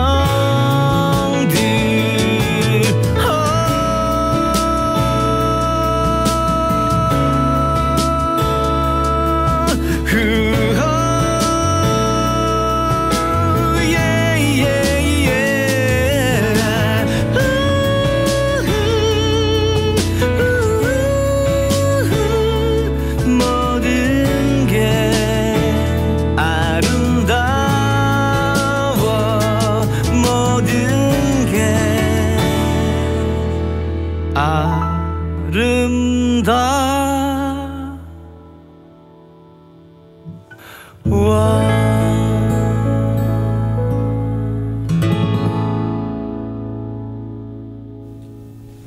이한철의 모든 게 아름다워 들으셨습니다. 지금도 전국 곳곳에 장맛비, 그러니까 폭우가 내리는 지역이 적지 않은데요. 오늘 시사에서 청취자 여러분들이 계신 지역의 기상 상황 어떤지 문자 받고 있는 중입니다. 혹시 집중호우로 인한 피해와 관련해 인근 지역에서 알아야 할 정보가 있다면 공유해달라 이렇게 부탁도 드렸는데요. 청취자분들께서 많이 문자 주고 계세요. 휴대전화 뒷자리 1558 쓰시는 청취자분께서 대구에서는 대형 화물 운전자인데요. 경기도 올라가는 길인데 비가 걱정입니다. 이런 날씨엔 다들 평소보다 속도 줄이고 운전하셔야 할 것 같네요. 이렇게 문자 주셨습니다. 대구 벗어나자마자 또 비도 많이 내리고 있다고 또 이렇게 소식 알려주시기도 하셨어요. 지금 운전하시는 분들 많을 텐데요. 저도 한 저녁 무렵에 운전하면서 KBS 쪽으로 오고 있는데 갑자기 폭우가 쏟아지는데요. 진짜 앞이 안 보일 지경이더라고요. 이럴 때는 정말 안전운전 하셔야 될 것 같습니다. 각별히 조심하시기 바랍니다. 8356님, 여기는 광주입니다. 밤부터 폭우가 쏟아진다고 하는데 저희 동네는 지난주에 내린 폭우로 인도 곳곳이 파이고 가려수 주변이 파손되어서 펜스가 쳐 있네요. 어두울 때는 이런 곳을 피하기 어려우니 바깥 활동을 자제해야 할 것 같습니다. 이렇게 문자 주셨습니다. 감사합니다. 알려주셔서. 그리고 9996님, 자동차 전조등 꼭 켜고 다닙시다. 비 오는 날이면 더 안 보여요. 동탄은 비 그쳤습니다. 일단요, 이렇게 소식 알려주셨어요. 고맙습니다. 근데 이 지역 말고도 지금 아마 비 내리는 곳들이 꼭 꽤 있을 것 같아요. 그러니까 소식 계속 저희들한테 좀 알려주십시오. 그리고 만약에 기상특보 있으면 저희가 또 알려드리기도 하고요. 또 공유할 만한 소식들이 있으면은 저희한테 알려주시면 제가 청취자분들께 알려드리도록 하겠습니다. 저희가 청취율 조사 기간 맞아서 추첨을 통해서 평소보다 많은 분들께 3만 원 상당의 모바일 치킨 쿠폰 선물로 드리고 있습니다. 02로 시작되는 번호가 오면요. 김성환의 시사에 잘 듣고 있다. 이렇게 꼭 말씀해 주시는 거 알고 계시죠? 참여하실 문자 번호는 샵 9730이고요. 짧은 문자 50원, 긴 문자는 100원의 정보 용료가 부과됩니다. 콩 게시판, KBS 1라디오 유튜브 채널을 통해서도 무료로 참여하실 수 있습니다. KBS 1라디오 김성환의 시사회와 함께하고 계신 지금 시각은 11시 9분입니다.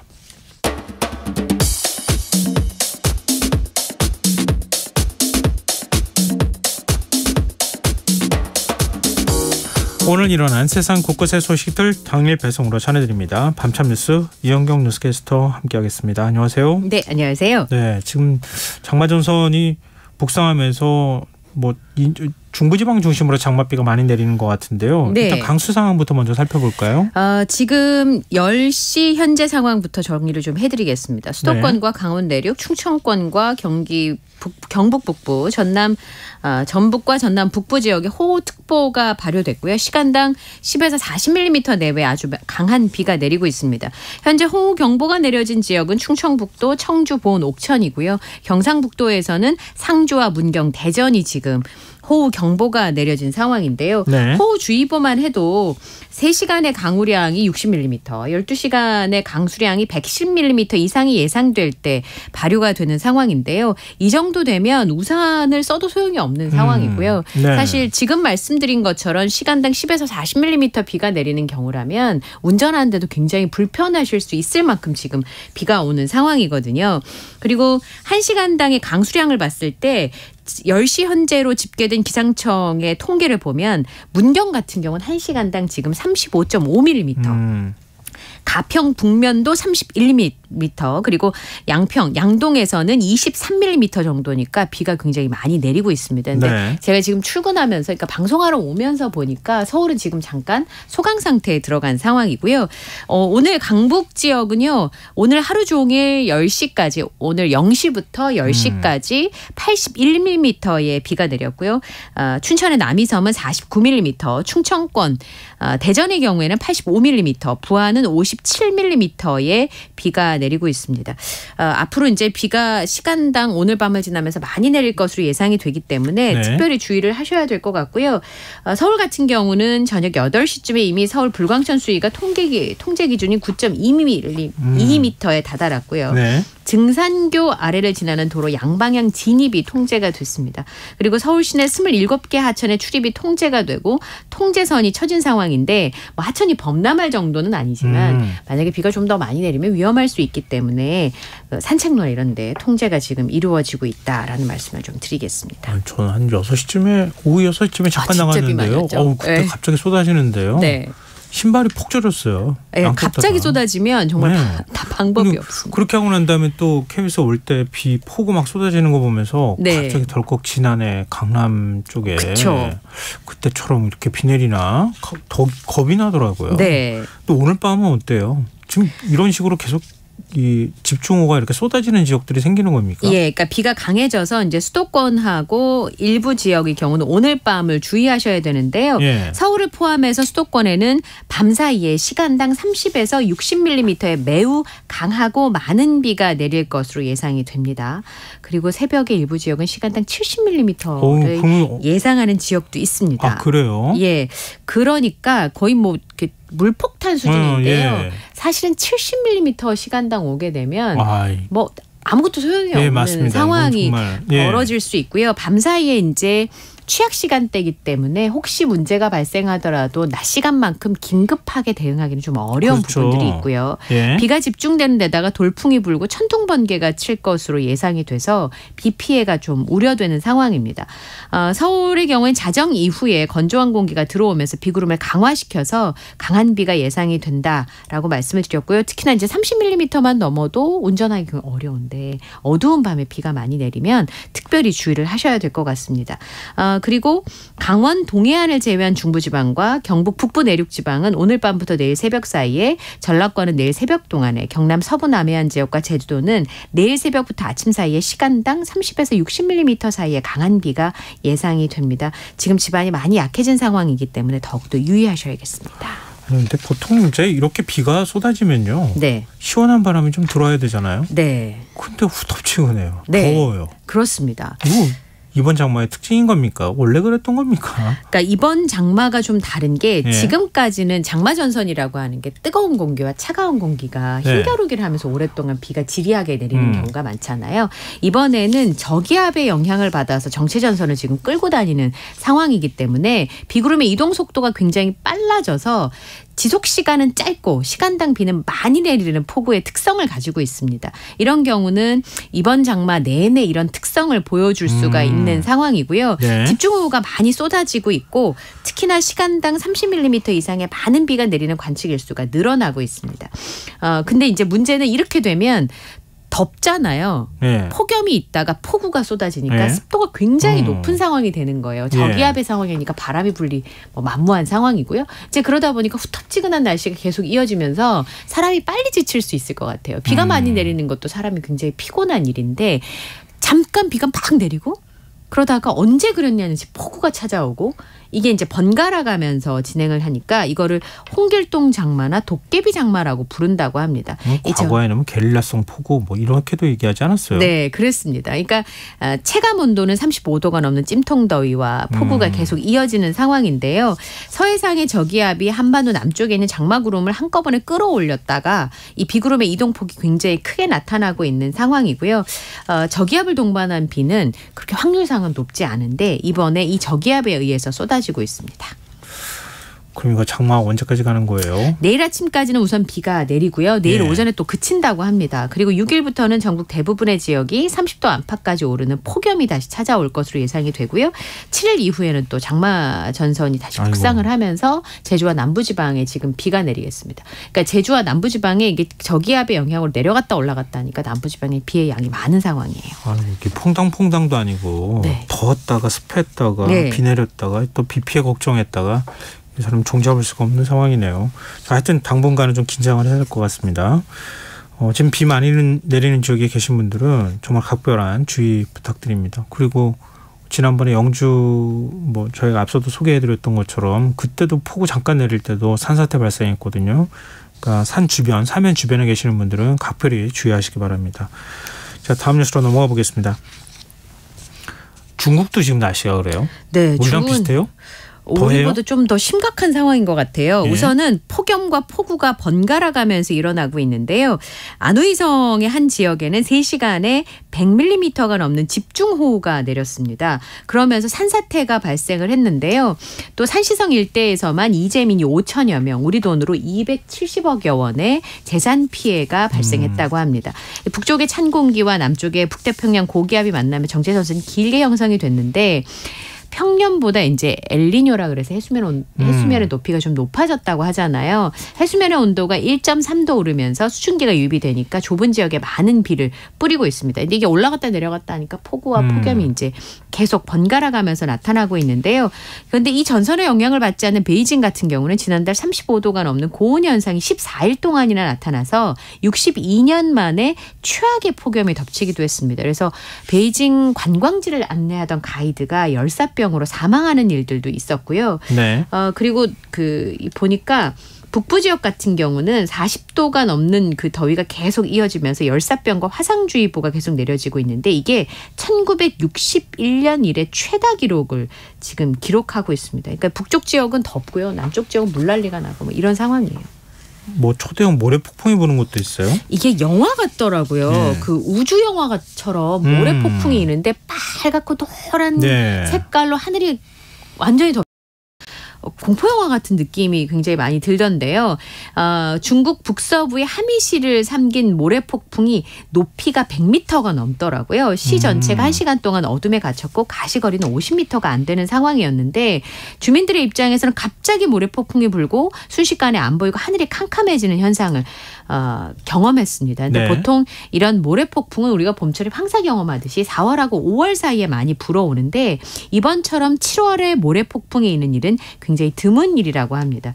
이제 이상고온 현상으로 대기가 굉장히 건조해지면서 그런 상황이 빈번해지고 대형화되는 그런 상황인데요. 이렇게 되면 폭염과 가뭄에 영향을 줄 수 있을 것으로 보입니다. 네, 지금 하미라고 하는 곳이 몽골하고 신장하고 그 경계쯤 되는 것 같아요.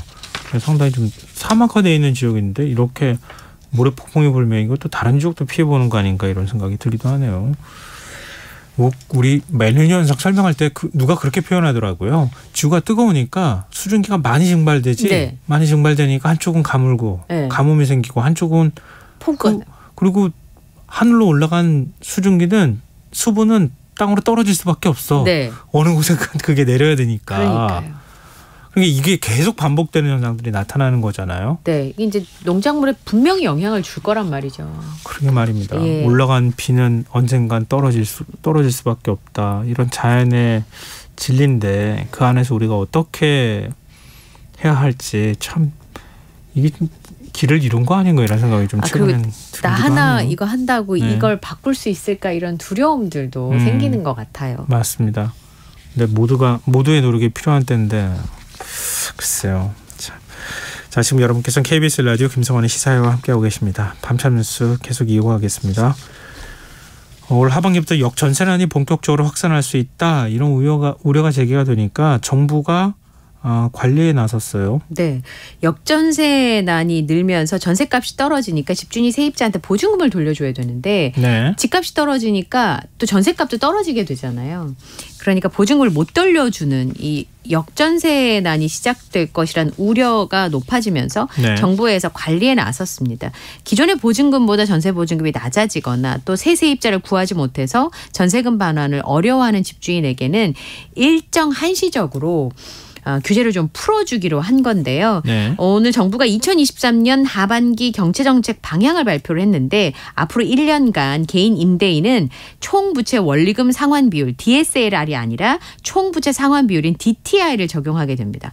DSR은 잘 아시겠습니다만 주택담보대출뿐만 아니라 다른 자동차 할부나 이런 것까지 다 합쳐서 금융권에 있는 대출 원금과 이자를 더한 원리금이 연소득의 일정 비율 갚을 수 있는지 없는지를 보는 거죠. 네. 네, 그게 이제 DSR인데 DTI는 비슷하긴 합니다만 주택담보대출을 제외한 다른 대출의 경우에는 이자 상환액만 계산을 하기 때문에 DSR보다는 조금 여유가 있는 상황인 거죠. 네. 그런데 이제 전세금을 못 돌려주고 있는 집주인에 한해서만 DSR을 40%에서 DTI를 60%로 늘려준 거죠. 그러니까 집을 담보로 네. 대출을 조금 받아서 세입자한테 돌려줘야 될 돈을 좀 돌려줄 수 있도록 해주겠다는 게 정부의 방향인데요. 네. 금융위원회에서 이제 발표한 내용을 보면 연소득이 5천만 원 정도 되는 차주가 연 4% 금리로 30년 만기 주택담보대출을 받을 경우에는 대출 가능액이 1억 7,500만 원 정도 증가한다고 합니다. 그리고 임대사업자의 경우에는 임대소득에서 또 집을 담보로 받은 이자 비용을 나오는 임대업 이자 상환율을 RTI라고 하는데 기존에 최대 1.5배에서 1배로 낮춘다고 합니다. 그리고 더 받는 대출 금액은 보증금 차익 내에서 제한이 되게 되는데요. 후속 세입자를 구하지 못한 경우는 대출 한도를 모두 다 쓸 수 있습니다만 세입자를 구하는 대로 대출금은 우선 상환해야 된다는 특약을 맺어야 된다고 하고요. 후속 세입자를 보호하기 위해서 집주인은 전세금 반환보증보험에 가입을 하셔야 되고 보험료도 부담을 해야 됩니다. 근데 오히려 세입자를 보호하는 쪽으로 당연한 거잖아요. 네. 근데 임대인은 집주인 아닙니까? 네. 집주인 가운데 갭 투자하는 사람들도 많이 있을 것 같고. 그렇죠. 그런 사람들 보호하는데 이렇게 해야 되는 건가 하는 생각이 물론 이제 그게 세입자들한테 피해로 돌아갈까 봐 이제 그렇게 되긴 하는데 그러니까 가진 사람 항상 이기는 거야 이런 얘기가 나오는 거 아닌가 예. 하는 생각도 한편으로 좀 갖게 돼요. 좀 쓸쓸한 장면이긴 한 것 같습니다. 예. 근데 악성 임대인이 제일 사실 좀 문제가 되는 거 아니겠어요? 이제 보증금 돌려달라고 하면 지금 못 돌려준다고 알아서 하라고 하는 데도 많대요. 그런 임대인들이 있대요. 정말 악성 임대인들. 그 있을 것 같아요. 네, 맞아요. 저도 좀 겪어본 적이 있어요. 네. 또 줄 돈 없는데요. 이렇게 얘기하는 임대인들이 너무 있어요. 당당하게 얘기해요. 그러니까 예를 들어서 지금 이제 그 주택담보대출을 좀 더 받아서라도 보증금을 돌려주려고 하는 임대인분들은 그나마 노력을 하시는 거잖아요. 그럼요. 네. 네. 그런데 아예 못 줘. 그냥 너무 당당하게 얘기하시니까 세입자 알아서 빼고 나가세요. 네. 이렇게 얘기하거든요. 네. 세입자로 서럽기도 한데 네. 정말 기가 막히는 상황인 거죠.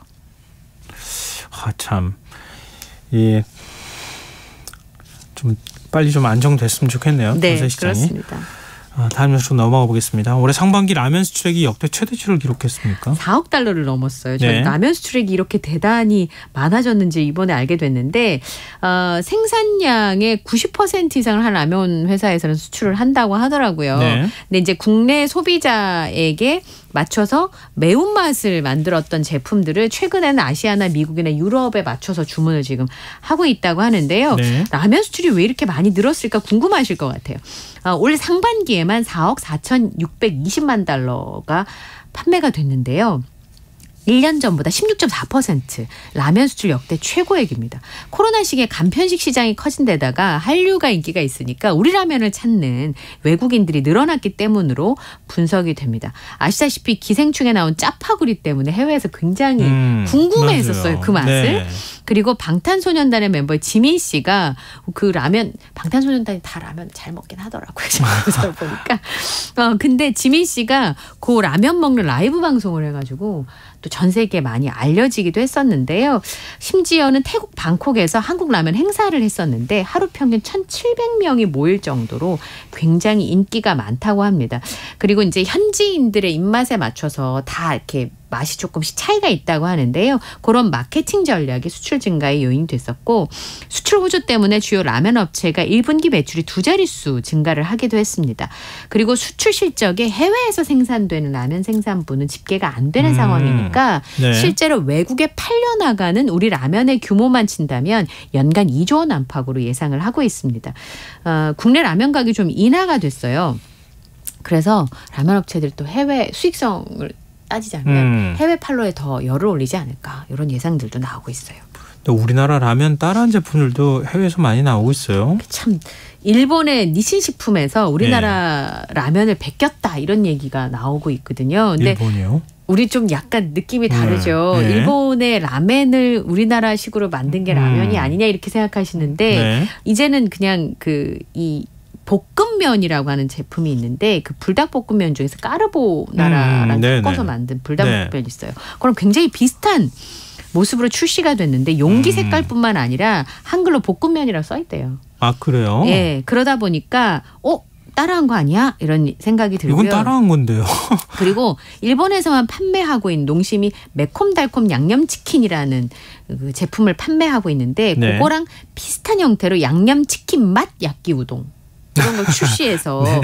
판매를 하고 있는데 여기도 한글로 양념치킨이라고 써 있다고 합니다. 그러니까 그게 들어가야 소비자들한테 매력적으로 보이는 대목이 있는 건데 기분이 나쁘긴 하지만 한편으로는 또 잘 나가니까 베끼나 보다 이런 생각이 좀 들기도 하고요. 시장이 커지면 또 우리 오리지널 제품을 찾으려고 하는 수요가 있을 수도 있으니까요. 근데 이 불닭볶음면이 인기가 되게 많아서 중국에서도 굉장히 카피를 많이 하고 있다고 해요. 봉지 디자인부터 색감 이게 원조 제품하고 거의 구분이 되지 않을 정도로 제품을 출시를 해서 한국의 누리꾼들한테 굉장히 큰 비난을 받고 있다고 합니다. 그래서 중국 법원에 지식재산권 침해 소송을 내기도 했었고요. 그래요? 최근에 승소 심각하네요. 판정을 받아내기도 했습니다. 그리고 신라면하고 유사한 제품을 중국 회사에서 만들어가지고 짝퉁 논란이 일기도 했었다고 하네요.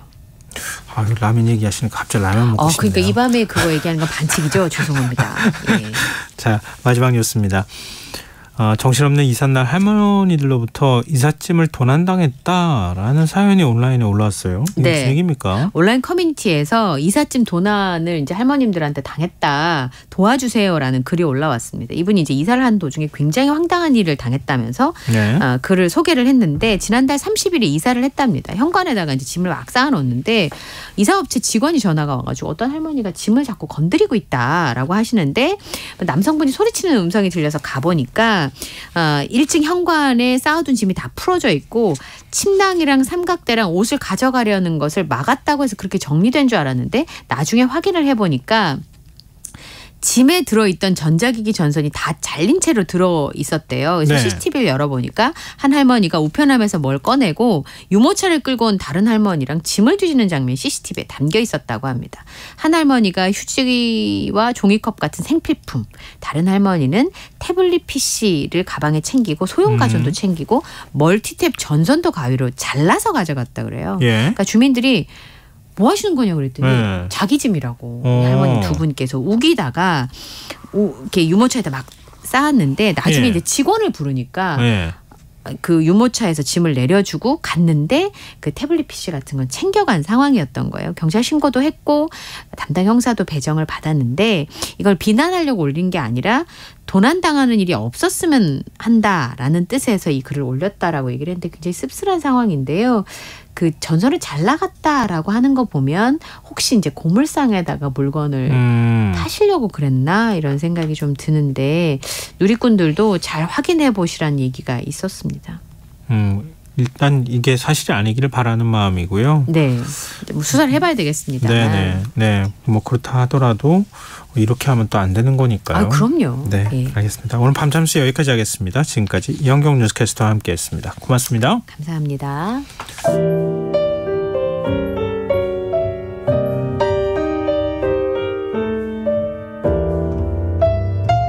내일의 품격 김성환의 시사야에서 챙겨가세요. 하루를 마무리하는 시간 꺼내보는 당신의 지식 창고 KBS 1라디오 김성환의 시사야.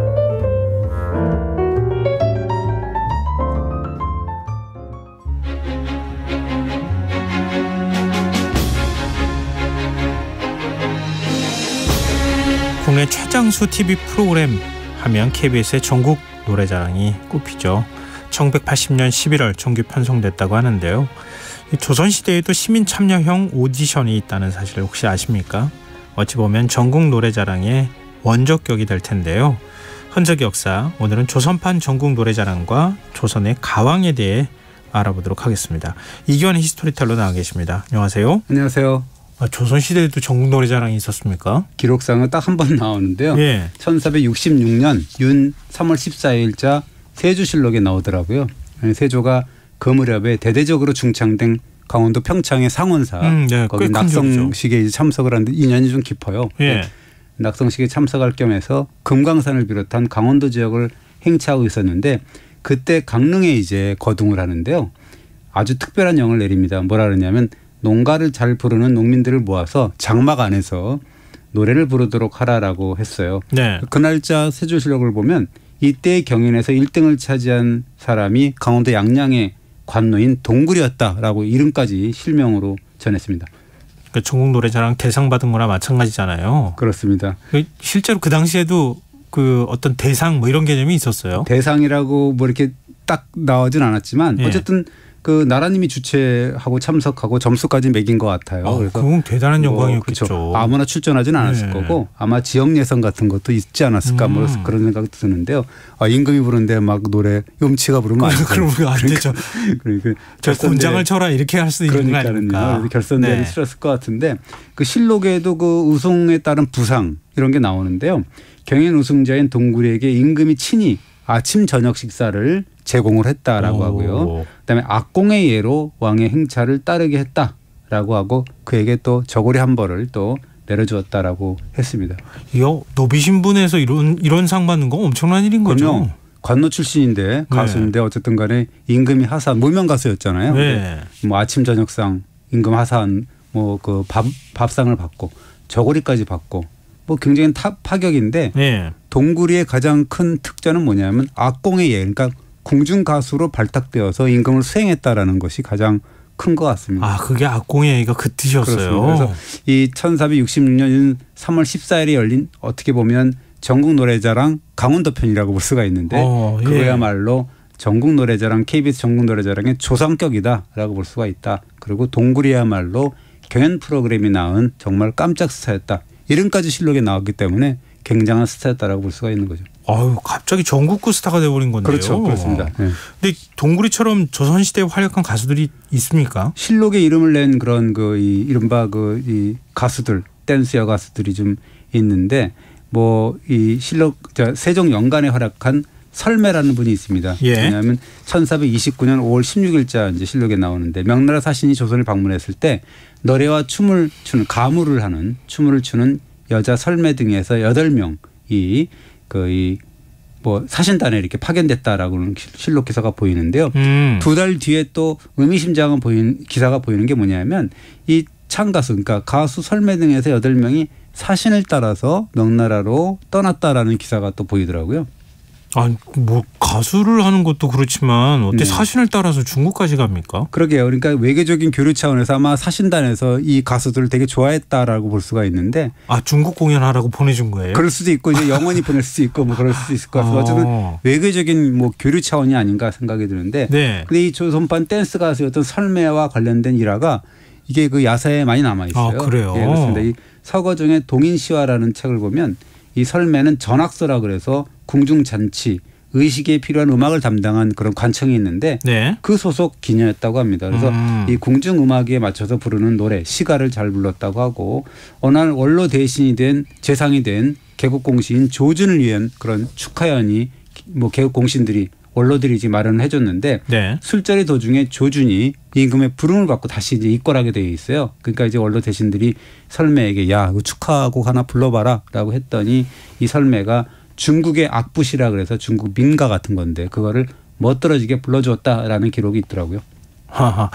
이 중국 노래면 당시로서는 요즘 우리가 팝송 같은 그런 개념인 거예요. 왜냐하면 중국 노래니까 외국 노래 부른 거잖아요. 그래도 어느 날 또 이 서쪽 지방으로 순찰하러 나갔던 개국공신 하른을 위한 송별잔치가 성 밖에서 열렸는데 이때 또 설매가 나서서 임지로 떠나는 하른을 위해서 노래 한마디를 불러줬는데 이런 내용입니다. 그대에게 다시 한 잔 술잔을 권하니 서쪽으로 양관 즉 서역의 관문인데 양관을 나서면 벗들도 없을 것이네 라는 노래를 불러줬는데 설매 노래를 들은 고강 대작들이 캬 하는 그런 노래 가사인데요. 를 연발을 했다라고 하는데 왜냐하면 이 노래가 당나라 시인인 왕유라는 사람이 그 타지로 이역만리로 떠나는 친구에게 보낸 전별시의 구절이거든요. 그래서 서쪽으로 양관을 떠나면 벗들도 없네라고 해서 서출 양관 무고인이라는 그런 시를 이제 이 설매가 불러준 거죠. 근데 그 조선시대 기녀들이 기회가 굉장히 뛰어났다 이런 얘기는 제가 들은 적은 있었는데 근데 많이 배우기까지 했다는 그럼요. 거예요. 그래서 이 기녀지만 장학원 소속의 관청 소속의 기녀였기 때문에 많은 중국의 시가를 외우고 있다가 정말 분위기에 맞게 노래를 부를 정도의 교양, 학식, 재치를 겸비한 댄스 가수였다라는 것을 알 수가 있고요. 또 설매 다음으로 등장하는 실록의 여가수가 하나 있는데 그 이름이 소춘풍이라는 여가수입니다. 소춘풍요? 이름 굉장히 특이한데 소춘풍도 신분이 기녀였어요? 그래서 성종 임금이 잔치를 베풀 때마다 반드시 여학이라고 해서 기녀들의 공중 공연을 곁들였어요. 그래서 이 중에 함경도 영흥 출신의 기녀 소춘풍의 춤과 노래가 굉장히 유명했는데 어느 날 소춘풍이 연회에서 기막힌 노래 3곡을 부르는데요. 이 연회에 이제 문신하고 무신들이 다 모였는데 먼저 문신 앞에서 가서 뭐라고 노래를 부르냐면 고금을 통달한 명철한 군자를 두고 내가 어찌 무식한 무부 즉 무신을 따라가겠소라는 노래를 불러요. 그러니까 그 노래를 들은 좌중의 무신들이 불편한 신기를 토로했을 거 아니에요. 그러니까 이제 거기 또 가가지고 무신들을 달래주는 노래를 불렀습니다. 앞에 말은 그저 웃자고 한 농담이요. 문과 무가 일체임을 나도 알고 있는데 어찌 용맹스러운 무사를 따르지 않겠소라는 노래를 불렀다고 합니다. 이리 갔다 저리 갔다 이게 뭡니까? 간에 붙었다 쓸개 붙었다는 거잖아요.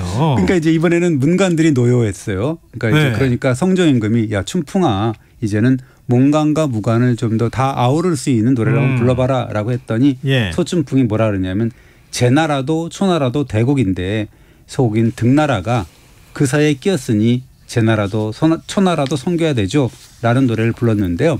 이게 무슨 말이냐면 춘추 전국시대 때 제나라와 초나라는 강대국이었거든요. 그러니까 등나라는 약소국이고 그러니까 나 같은 하찮은 신분의 기녀가 어찌하겠냐. 초나라 제나라 격인 문관과 무관을 다 섬겨야지 라는 노래를 불렀다고 합니다. 이거 뭐라고 봐야 됩니까? 이게 또 문관과 무관 다 가지고 논 거예요. 가지고 논 거죠. 어떻게 보면 하늘 같은 임금 앞에서 또 문무관을 마음껏 희롱하면서 마침내는 연애를 화목한 분위기로 이끄는 대담함, 재치가 돋보이는데 어떻게 보면 이 좌중을 휘어잡는 무대 매너라고 볼 수가 있는 거죠.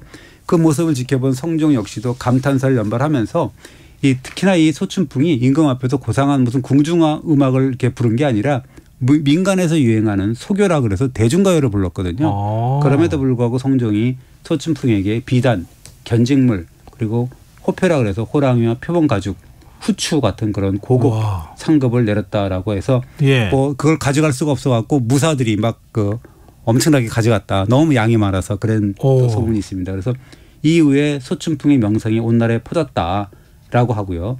또 한 명의 댄스 가수를 우리가 실록에 나온 사람을 꼽자면 잘 아는 장록수가 있죠. 연산군 시절에 그 장록수요? 그렇습니다. 이 장록수는 원래 예종의 아들인 제한대군의 노비였는데 남자 종한 때 시집가서 아이도 낳았습니다. 그런데 이제 그 후에 노래와 춤을 배워서 창기가 되었는데 노래를 정말 기가 막히게 불렀다라고 해요. 그러니까 뭐냐면 입술을 움직이지도 않는데 뭔가 노래가 굉장히 맑아가지고 듣기가 좋았다라고 하는데요. 그리고 이게 이 나이가 들었는데도 16살 아이와 같았다라는 건데요. 원조 모태 동안이라고 볼 수가 있는 거죠. 지금으로 따지면. 그래서 연산군이 그런 장록수를 총애해서 종사품의 후궁 즉 수건으로 삼았는데 심지어는 장록수가 연산군을 어린아이처럼 막 조롱도 하고 또는 노예같이 욕도 하고 막 그랬다라고 하거든요. 그럼에도 불구하고 연산군이 그런 장록수를 무지무지하게 좋아했다라고 뭐 실록에 나와 있습니다. 노래와 춤으로 시대의 폭군을 쥐락펴락한 거네요. 그러니까 실록에 보면 얼굴은 별로 예쁘지 않았다라고 하는데 갖은 아양을 떨었다라고 하는데 어떻게 보면 노래, 춤 뭐 이런 특별한 매력을 발산했다라고 볼 수가 있고요. 그리고 이제 그 실록에 나온 실록은 아니지만 야사나 이런 데 나오는 그런 가수가 유명한 분이 있어요. 그분이 뭐냐면 18세기 때 10년 이상 조선의 가요계를 지금으로 따지면 휩쓸었던 분인데 이분이 이세춘이라는 가수인데요. 어떻게 보면 18세기 가왕이다라고 할 수 있을 정도로 유명한 분입니다. 얼마나 노래를 잘 불렀길래 뭐 가왕 이런 얘기까지 할 정도예요? 당시에는 뭐 가왕이라고 부르진 않았겠죠. 왕자를 쓸 수는 없었으니까. 네. 다만 18세기 문인인 신광수의 석북집이라는 책을 보면 이런 내용이 있습니다. 당세 가오 이세춘은 10년간 한양 사람들을 열광시켰네. 기방을 드나드는 왈자들도 모두 이세춘의 노래를 들으면서 넋이 나갔네라고 이제 이야기를 했는데요. 네. 가오니까 어떻게 보면 호걸 가수, 노래 호걸 뭐 이런 별명을 들은 거죠. 가왕보다 오히려 더 낭만적인데요. 그렇습니다. 그래서 이세춘 이분을 허투루 볼 수 없는 인물인데요. 우리가 시조라는 그 용어 아니잖아요. 그 시절 가조의 그 줄임말인데 시조가 사실 그 시조라는 말을 만든 분이 바로 이분입니다. 그래요. 그래서 신광수라는 사람이 뭐라 그러냐면 시조라는 말은 장안의 이세춘에서 시작된 것이다라고 전했는데요. 세 장르의 노래를 뜻하는 시조, 이거는 기존의 노래를 뜻하는 고조와 구별되는 개념이었는데 한마디로 말하면 유행가, 트렌드에 맞는 가수였다라고 하고 기존의 창법과는 전혀 다른 레퍼토리를 구사한 새로운 창법을 구사한 가수였다라고 우리가 정의를 내릴 수가 있는 거죠. 근데 갑자기 그 생각 드는데요. 네. 혼자서 독창하듯이 노래 부른 겁니까? 아니면 뭐 뒤에 밴드 같은 게 있는 겁니까? 이분은 그 뭐 당대에 보면은 이제 뭐 검은고 주자라든가 옆에 이렇게 도와주는 분도 있고 가야금을 치는 사람도 어떻게 보면 있고. 그 밴드 가수였다라고 볼 수가 있는데요. 이세춘 밴드다 우리가 지금으로 따지면 이세춘 그룹이다 이렇게 할 수가 있는데 네. 천구의 아담이라는 책을 보면 그 이름이 나옵니다. 이세춘하고 남자 가객, 그다음에 기생인 추월, 매월, 개섬 등에서 여성 가객이 있고 그다음에 검은고 주자인 김철석, 이분들이 팀을 이뤄서 초당에 앉아서 검은고와 노래로 밤을 지새도록 공연을 했다라는 기록이 보이는데요. 그러니까 어떻게 보면 남성 보컬인 이세춘을 중심으로 해서 검은고 주자인 김철석 그리고 여성 보컬인 추월, 매월, 개섬 같은 분들이 그룹 활동을 했다라고 우리가 평가를 낼 수가 있는 거죠. 매니지먼트 회사 회장이었는데요. 뭐 그분 따로 있어요.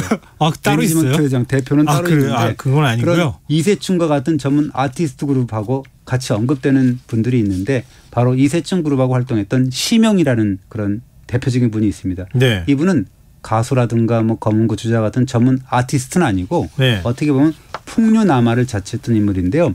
문인이죠, 문인. 근데 이세춘 같은 가수들을 돌봐주는 이른바 후원자 역할을 했는데 요즘에는 뭐 기획사가 있어가지고 소속 연예인들을 관리하잖아요. 네. 지금으로 치면 시명이라는 인물이 스폰서라고 할 수가 있고 그럼 아니면 또 연예 기획사의 대표다라고 지금 할 수 있는 뭐 과언은 아닙니다. 그러니까 평상시에 늘 공연하는 건 아니니까 먹여주고 재워주고 뭐 이런 것들은 필요하지 않겠어요? 돈도 필요하니까. 그렇죠. 그런 것들을 뒤에서 후원해주고 뭐 이러는 거죠. 근데 멤버 중에 여가수도 뭐 아까 말씀하셨는데 검은고 주자가 있어요. 그렇습니다. 이 이세춘 밴드의 일원으로 나오는 그 여가수 개섬이라는 여가수가 굉장히 이분도 대단한 보컬 가수였다고 해요. 그래서 이분이 원래 그 황해도 송환이라는 데 계집종이었는데 당시 대제학을 지냈던 이정보가 음악에 죄가 깊어서 은퇴 후에 많은 가수들을 문화에 두었다라고 하는데요. 개섬은 그 가운데서도 어떻게 보면 원톱 소속 연예인이었다라고 볼 수가 있는 건데 그래서 이 개섬이 이정부의 그 보살핌 아래서 노래 연습을 전념을 했는데 처음엔 연습생 출신이었는데 기본적으로 노래를 잘 불러가지고 그 평가를 하는 거 보면 개섬은 노래를 할 때 마음은 입을 잊고 입은 소리를 잊어서 소리가 짜랑짜랑 집안에 울려 퍼졌다라는 평가가 있습니다. 우리 그 창을 하시는 분들 보면 소리가 그렇잖아요.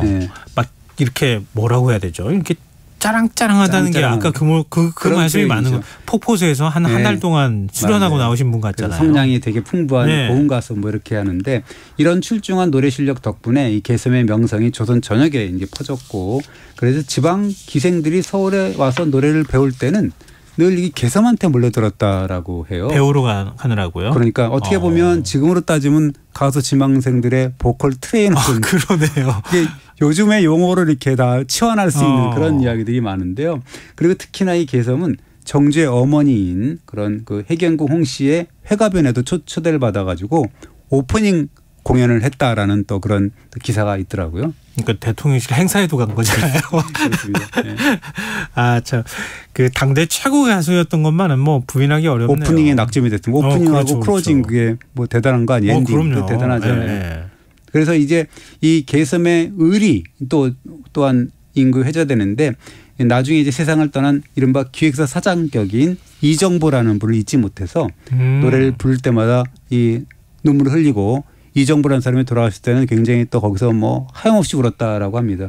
그 후에 기생의 신분에서 벗어나서 결국은 마지막 대표 그 소속사가 이제 심영에 가는 거죠. 네. 그래서 이제 심영 역시도 개성의 노래를 워낙 좋아해서 그걸 계기로 해서 그 심영의 기획사에서 어떻게 보면 아까 얘기했던 이세춘 밴드의 이제 일원이 돼서 노래를 부르지 않았나라는 그런 생각이 들고 또 한 멤버가 이제 여성 멤버 중에 추월이 있는데 예. 이분은 또 춤과 미모로 유명한 댄스 가수였다라고 하는데 어떻게 보면 얼굴을 담당했던 분이 아닌가 그룹에서 뭐 이런 생각이 드는데 원래 이제 공주 기생 출신이었는데 처음에는 뭐 임금의 의상을 책임지던 관청에 들어갔다가 상방이라는 곳인데 네. 풍류객들 사이에서 수십 년간 큰 인기를 끌었다라고 하고 또 한 분 매월은 종친의 문화에 있다가 이세춘 그룹의 일원이 된 분인데 이분에 대해서는 뭐 이렇게 많은 기록은 없습니다. 어쨌든 노래는 굉장했을 거라고 짐작을 하고요.